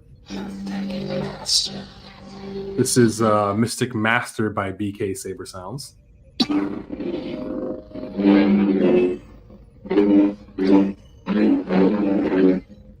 This originally came with one activation switch that was silver, but had the gold put on there to match the neck, and then he also put a tactile switch on the backside, so it's 2-button activation.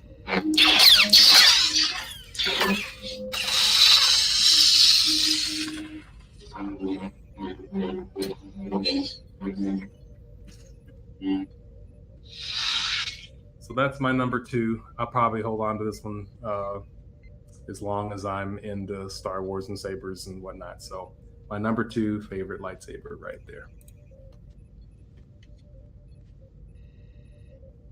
Can you guess?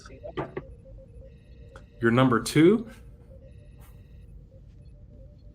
I hope it's not what I think it is, because I want that. I'm pretty sure that might be your number 1. So let's see what you got.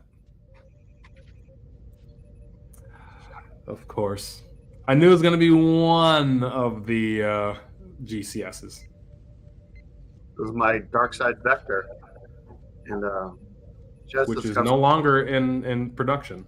No longer in production.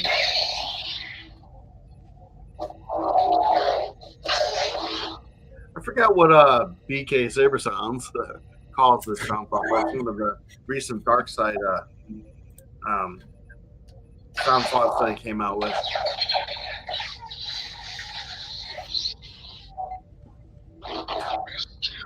Now you die. Probably one of the most comfortable sabers I've ever owned, and it was the first Genesis custom sabers hilt that I bought. Like Emery said, they don't produce these. He doesn't produce these anymore. It's insanely comfortable in the hand. Has this completely functional installation. Everything's right there, and nice. It's just another one of those sabers that I will never part with. It's always like, you have like certain sabers that if you don't pick it up and swing it around every so often, you feel like you're missing out. Like something's wrong. For me, it's this, and that's why it's in the banner of my my YouTube page. Genesis Custom Sabers, Dark Side Vector. And it looks so comfortable too. I had to pick something to represent. And honestly, I'm usually not a fan of having 2 big momentary switches, especially when they're lit. But the two purple on that are recessed the way they are, it just works. It just looks really good. And they're really, really deep in there. It's like they're almost I would say like 1/8 of an inch deep. So just you don't accidentally turn them off, or they're completely not invasive, and this thing's just. That was one of the first custom sabers that I ever purchased. One of the first real expensive, bougie sabers. So bougie. It's a pretty simple design too. I like simple work. So now that you've got the speeder, I think you have the entire GCS production line. I don't have an Ascend. I don't have an Ascend. You don't have an Ascend. Okay. One of these days, I will get an Ascend, but I wanted to get it customized. He has there's parts of it that you can customize with a etching. He has different options, but it's like $650. It's just like I just don't have the money right now. I can't in good conscience buy it, but I'll get one at some point. Cool. All right. So we've got one more series left, and then some expanded or reboot universe to touch. So let's move on to the last series, which is still currently on the air. I'm interested to see if like we can have a discussion about the series without arguing. You and I have like really different opinions here. Yeah. So, Star Trek, Strange New Worlds. So this show, I had a difficult time getting access to it because I guess at one point I think the entire first, maybe second season was available free on First YouTube. season was available, yes, but it's not available in Europe, only for the US. So I wasn't able to watch any of these But episodes. it wasn't available. Like when we were talking about, I was trying to hook you up. It wasn't available at all. They just did that for a limited time, and then it was gone. And I was only able to watch the second season because a friend of mine at work. I was out of work after my accident for several weeks, so he hooked me up with his. I probably shouldn't say this, but I was able to watch it, and that's how I was able to catch up. But then by the time you and I had talked, and I gave you the link to what I thought would work, it was already gone. So that Paramount has been kind of a little bit on the cheap fickle side, just letting enough of it out there to get people interested to buy the account, and yeah. Well, when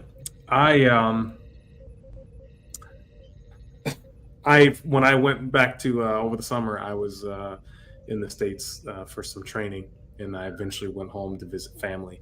And during that week that I was home, I was actually able to watch the entire first season of Strange New Worlds.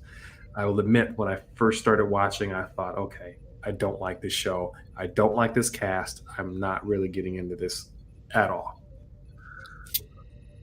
That being said, it wasn't until like maybe the last 3 episodes that they finally hooked me, and I thought, okay, yeah, this is good.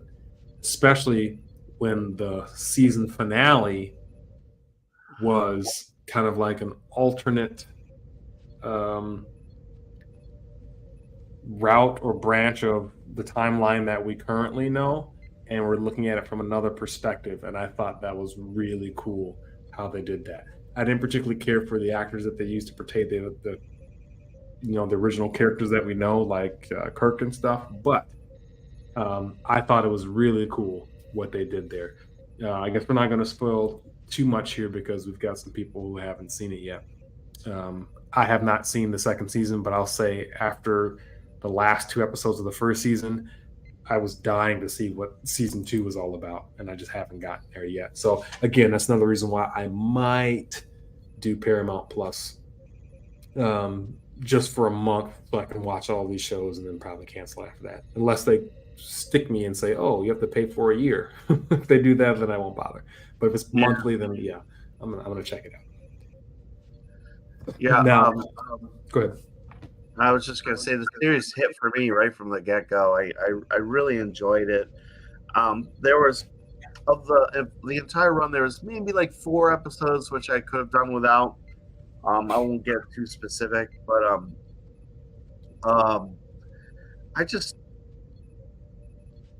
to me it felt like they had watched the Orville and took some cues from the Orville. I just like the way the cast interacted with each other more.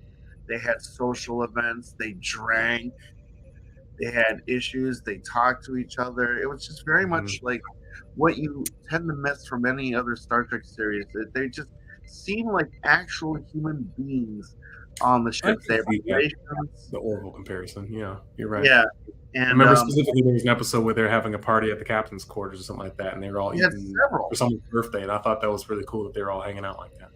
Yeah, and I personally like the chemistry of the cast.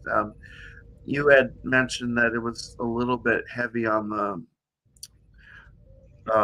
It was just seemed to be a lot of female characters, and just the balance was a little bit off. And Yeah, I hadn't noticed that. Yeah, that was a little weird. And I hadn't really noticed that because I just kind of I was into all the characters and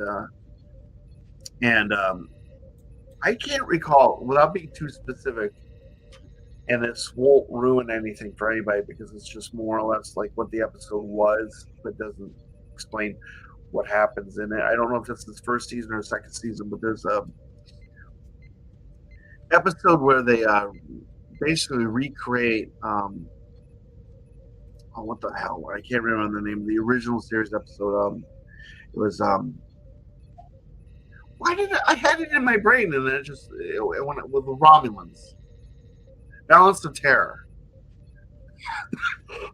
They redid Balance of Terror from the perspective of what if this happened? Yeah, and that's what I was talking about, and I thought that was cool. I was really my.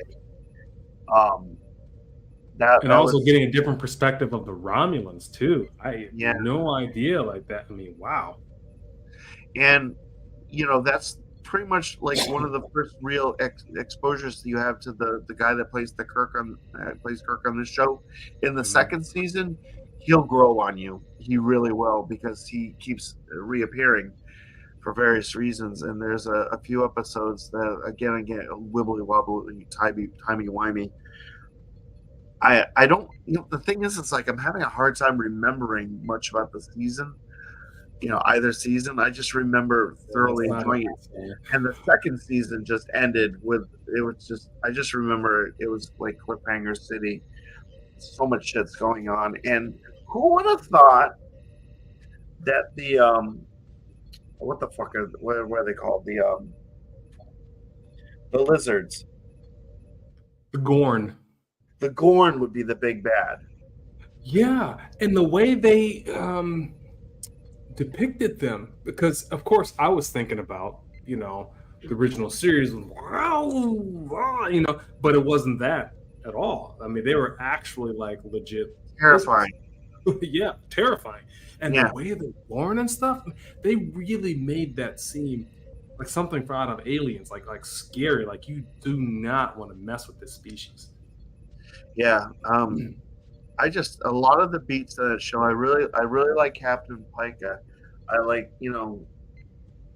I didn't at first. He's huh? I said I didn't at first, but that actor's growing on me. Every other Pike that I've seen portrayed, I liked better than his, but he's growing on me. Well, I liked Anson Mount because he played Anson Mount was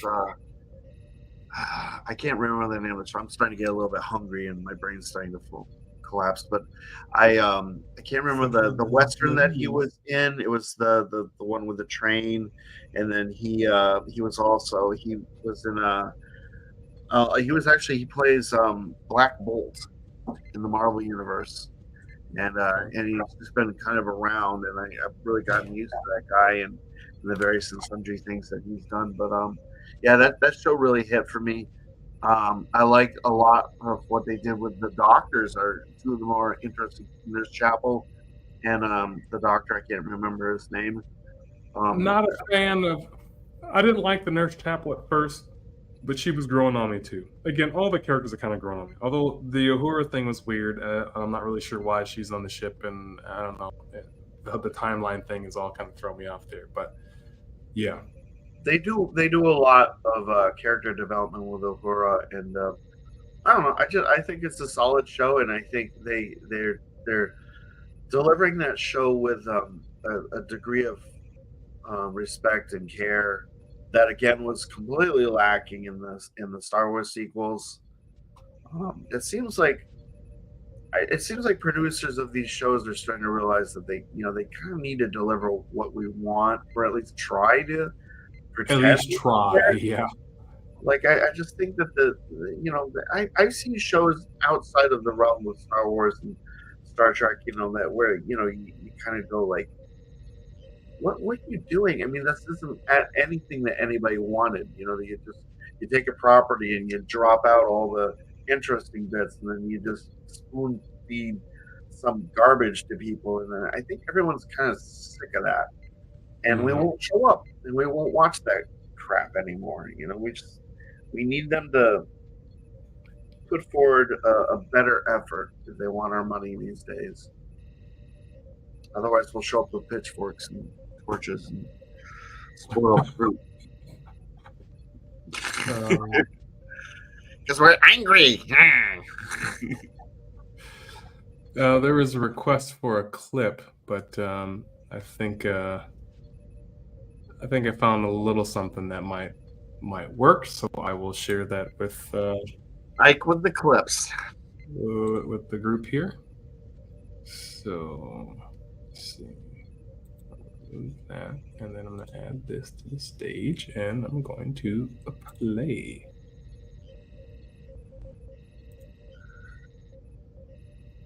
It's the bird of prey we've been chasing. Neota, pause communication. Open a channel with the Romulan commander. Captain. So we see each other once again after all. What are you doing? Only what is asked of me. I never called for that armada. We could beam you and your crew aboard. You don't have to do this. It is not our way. I regret that we meet in this way. You and I are of a kind. In a different reality, I could have called you friend. What purpose will it serve to die? We are creatures of duty, you and I. Just one more duty to perform. Do not be upset. I have accepted my fate. Perhaps someday my sacrifice will lead to an end to this conflict between us.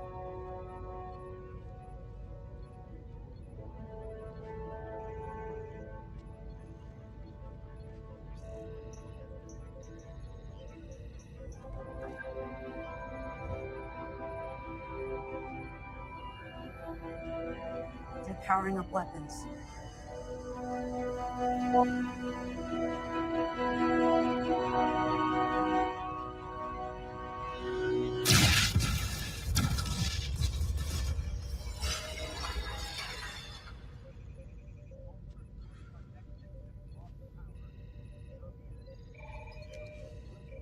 The Romulan creator is hailing us again, sir.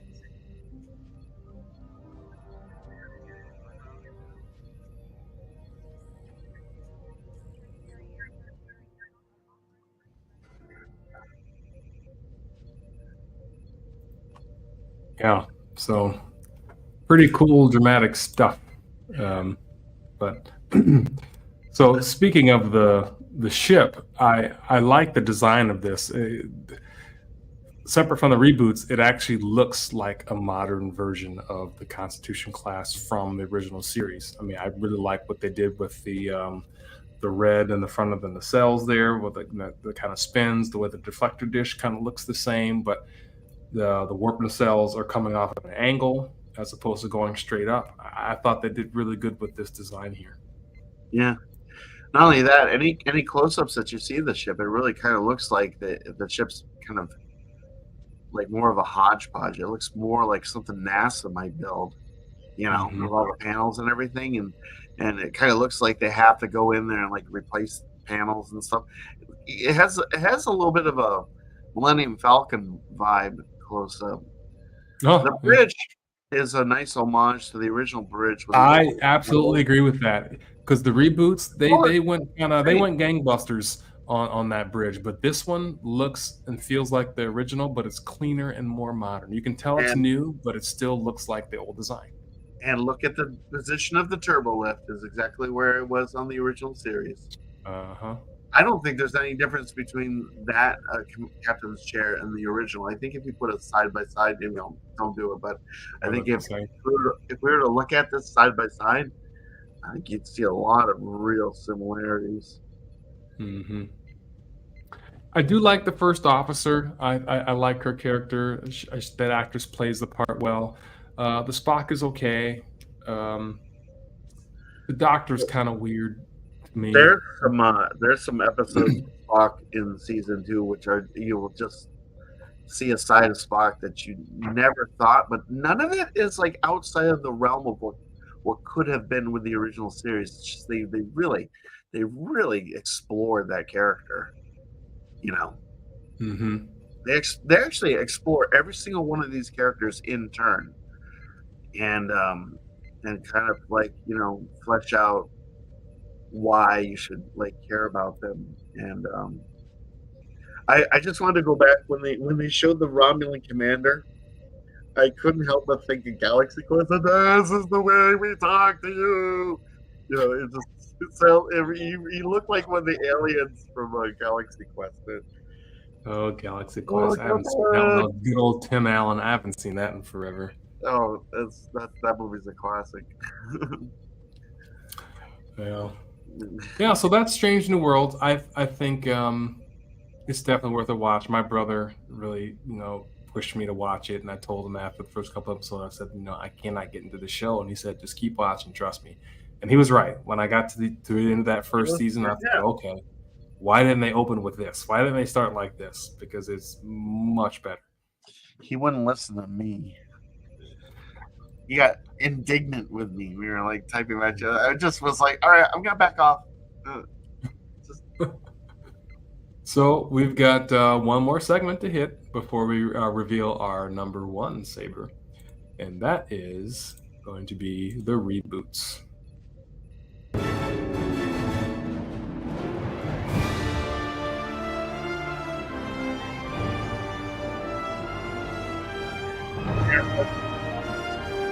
Wow.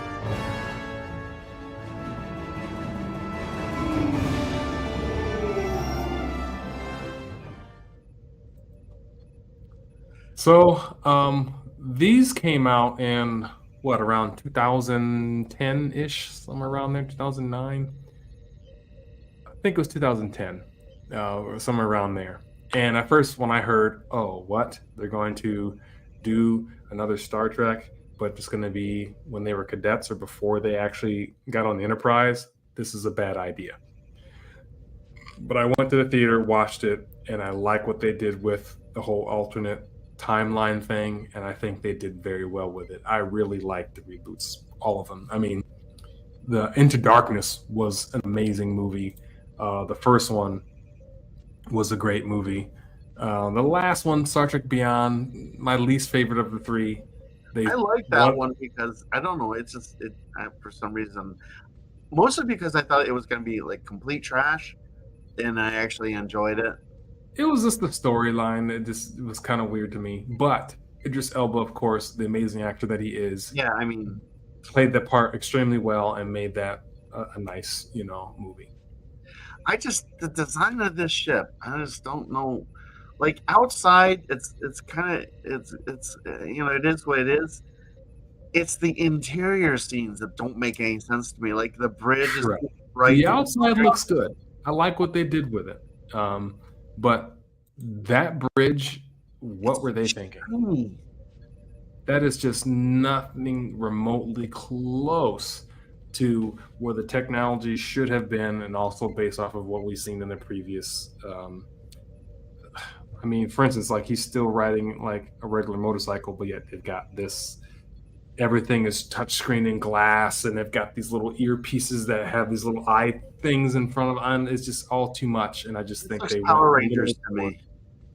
They went a little overboard, but they still kept like the same sound effects and stuff from the original. I know it was just a little overboard in my opinion. Do you have a picture of the engineering? Why is that bridge so big? The engineering section was just like the size. It was like it was like a cavern. It was just like this cavernous. It was all pipes and just none of it made sense. Yeah, you're right. It literally looks like a factory or warehouse in engineering with like, water tubes and everything else. But you get on the bridge and it's like totally like Minority Report, Yeah.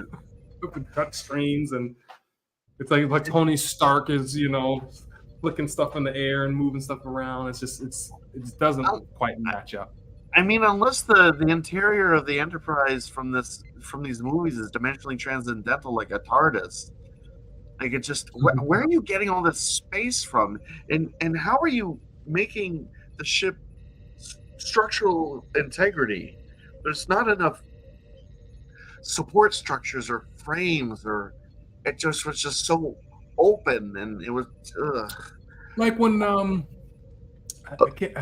think it was the second one. No, I think it was the first one. When they were like trying to run across this bridge, and then they lost like the gravity, and Chekhov was like trying to get to the engineering to do something, or the transporter to do something, and they're like hanging onto this rail, and I'm like, why is the middle of the ship so open where you can just fall like 15 decks? Like it just it just didn't make sense to me. I didn't understand the warp core design. Just it seemed like very, very dangerous. Like, how about you encase all this shit and have walkways like they do on every other Enterprise? Yeah. But overall, like I really enjoy the reboots. I think the reboots are good. And that's the other thing that I like about what they did with the reboots is the cast. I feel like I can tell that they are the ones, I feel like they actually studied and watched their original characters and then portrayed their part and brought their own bit to it. Like the guy that plays McCoy nailed it. I would totally picture DeForest Kelley being like that when he was younger. I think they all played their parts really well. But I look at some of the other series like Strange New Worlds and stuff where they're playing original cast members, and they just don't quite hit the mark for me on those. But the reboots, I thought they did well.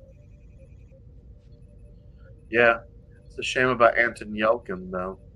Yeah, that was sad. And same deal with the fourth movie. They were going to do that, and then because of the issue with Paramount and everything else and the rights, and Abrams just backing out, and then all of the actors saying, "Well, we're not going to do it now." I mean, I was really sad to find out that they weren't doing a fourth Star Trek, even though they actually had plans for one. Yeah. It is what it is. Yeah, unfortunately. But yeah. Maybe and the replay value on them is great too. And then Benedict Cumberbatch playing Khan. Like at the end of that they switched Kirk and Spock being inside the radiation chamber as opposed to. So I thought they really played on the whole alternate timeline thing really well. With that, a lot of people didn't like that movie. I rather enjoyed that one. I loved it I thought it was great. I like the juxtaposition to Wrath of Khan. I was, I like seeing things reinterpreted and kind of Carl Urban. That's McCoy. To me, Carl Urban is Boys. Yeah. Yeah. What's his name in the Boys? Oh God. He's awesome. He's awesome in everything that he's. And they got a fourth season of The Boys coming out soon too, so that's looking forward to. Yeah, I still haven't watched that the spin-off show. Actually, I should probably try watching some of that tonight. I can't remember what it's called, but I heard that's supposed to be pretty good. But yeah, that's my jam. Good and violent, and I just want to throw this out there to whoever may be watching, but the best thing on Netflix right now is called Blue Eye Samurai. This guy hasn't seen it yet, but it's really, really good. If you get a chance to check it out, definitely. Trust me. Enough said. No. So that leaves us to one last moment. Saber alert. Saber alert. Our number one saber in our collections. You already know what mine is, Scott. So. My number one saber, the all-time unicorn from Genesis Custom Sabers, which is of course the Bad Axe. Took me 2.5 years to be able to acquire one of these, and once I got it, it was totally worth the wait. This is an amazing saber. Just the balance and design, it's so unique, but just holding the saber is it just feels natural in my hand, especially the angle of the curve when I hold uh, the Vanquish. It's weighted a little differently. It feels a bit heavier, and the position of the curve is a little different too. But on this one, absolutely love it. The pommel is nice, and I put a little thumb screw here so I can pull that off, and I have a quick connect for an audio jack to put in here so I can do direct connection with my audio, which is really nice. The speaker is wicked loud. The thumb screw up at the emitter is really nice. I can do quick changes of my blades. It's CFX with NeoPixel, and I really like the auxiliary switch down here on the bottom. Nice, flat, easy to press red, which is at a good balance point when you're holding the saber. The sound font is A Gray Paladin by BK Saber Sounds.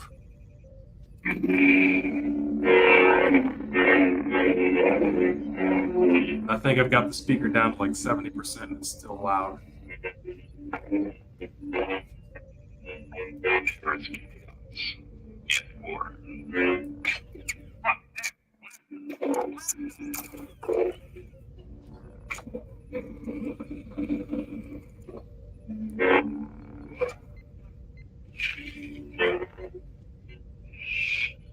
So my all-time favorite saber here, I have to say honorable mention does go to my Saber Forge Count Mark II, but it did not land in my top 5 for various reasons.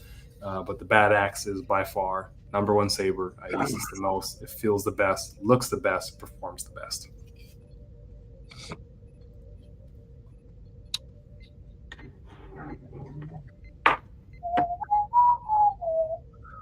Gee, I wonder what his #1 is.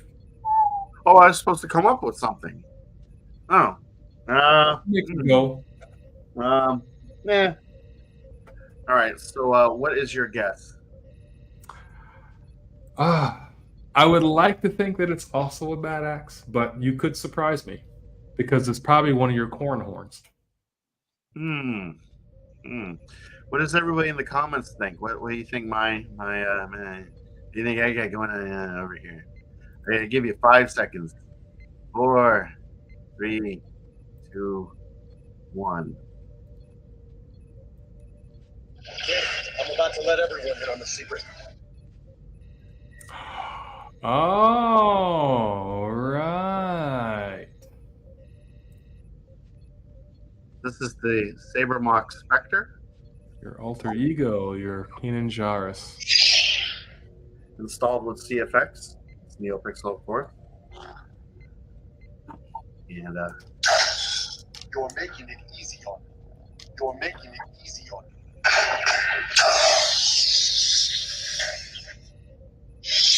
but you all know that Kanan Jarrus is my dude. And this is why I only own the one Kanan Jarrus saber, because I have no need to get another one, no matter how nice they are. So the thing is they have this powder coating on here. It's got a little scratched up here and there. Let's get the blinkies. Yeah, Blinkies are cool. I wouldn't mind having blinkies on a saber. and an interesting fun fact about this saber was it was paid for by the United States government. Oh, that's right. That was the relief check. Yep, I got that one check from President Trump. So all y'alls that blame Biden for all the handouts. It's this handout actually came from Donald Trump, and I decided to spend it in Singapore. And I bought this, and I never would have been able to afford this if it wasn't for the pandemic. As horrible as that was, I got this, and it's not actually the most comfortable saber. Unfortunately, I think the length of it is a little bit short, but it's actually the same length as my Saber Forge Era. So I might just chalk that up to the weight of the blade. It's kind of a little bit more of a heavy duty. You might need to do a comparison video. There's some content for you. Well, I've got plenty of content. I'm just like finding time to do it. Well, then put it out. Recording, not so much editing is the problem. But yeah, I mean, I had to because this is something I wanted for so long, and I got it, and I've never reviewed it because I don't know why. I've just never really wanted to share it too much. It's just sort of like this is my mini saber. This is all. Oh my goodness. Yeah. Me. He doesn't want to share it. It's his precious. It's my precious. I've got to save the precious. Why should I save the precious for you if you don't save the precious for me? Oh my goodness.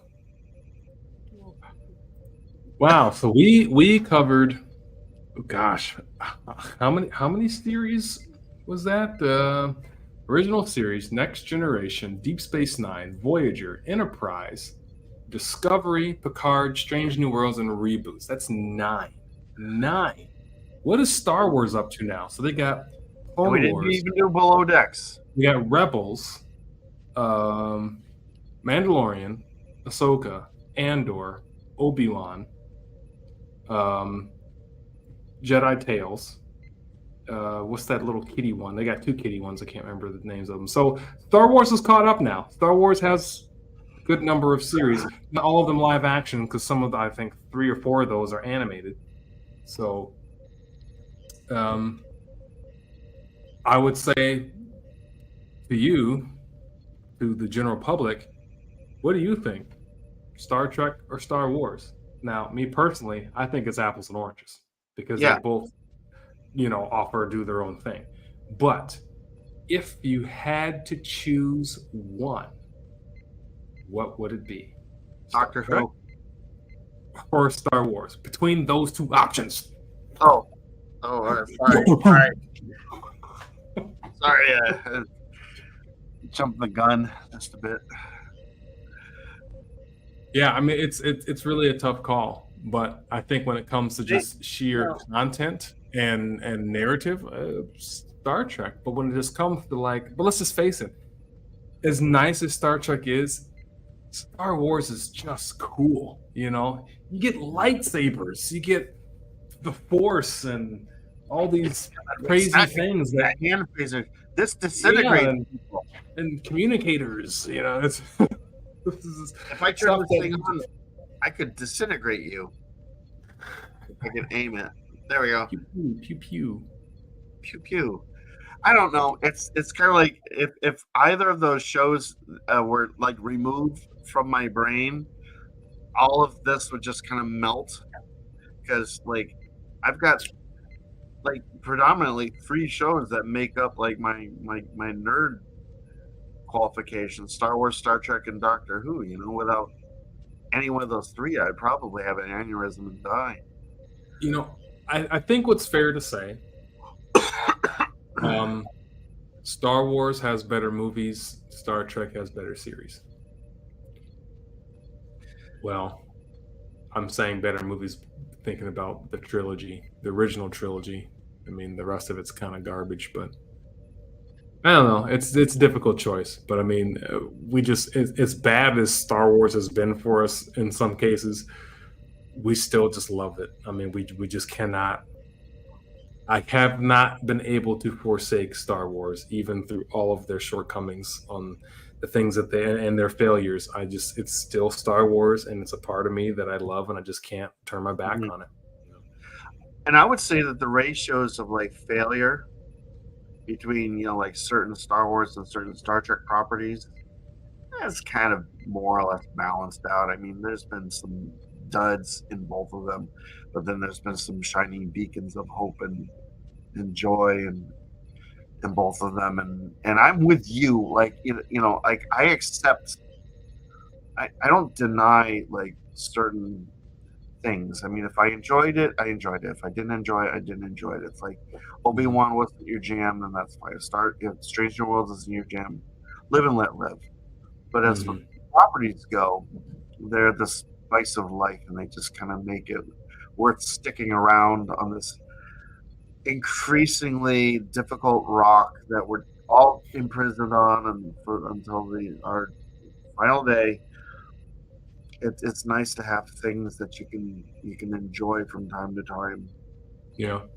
To like make it all kind of worthwhile. Yeah. Not that that's the only thing that makes it worthwhile, but that it really helps.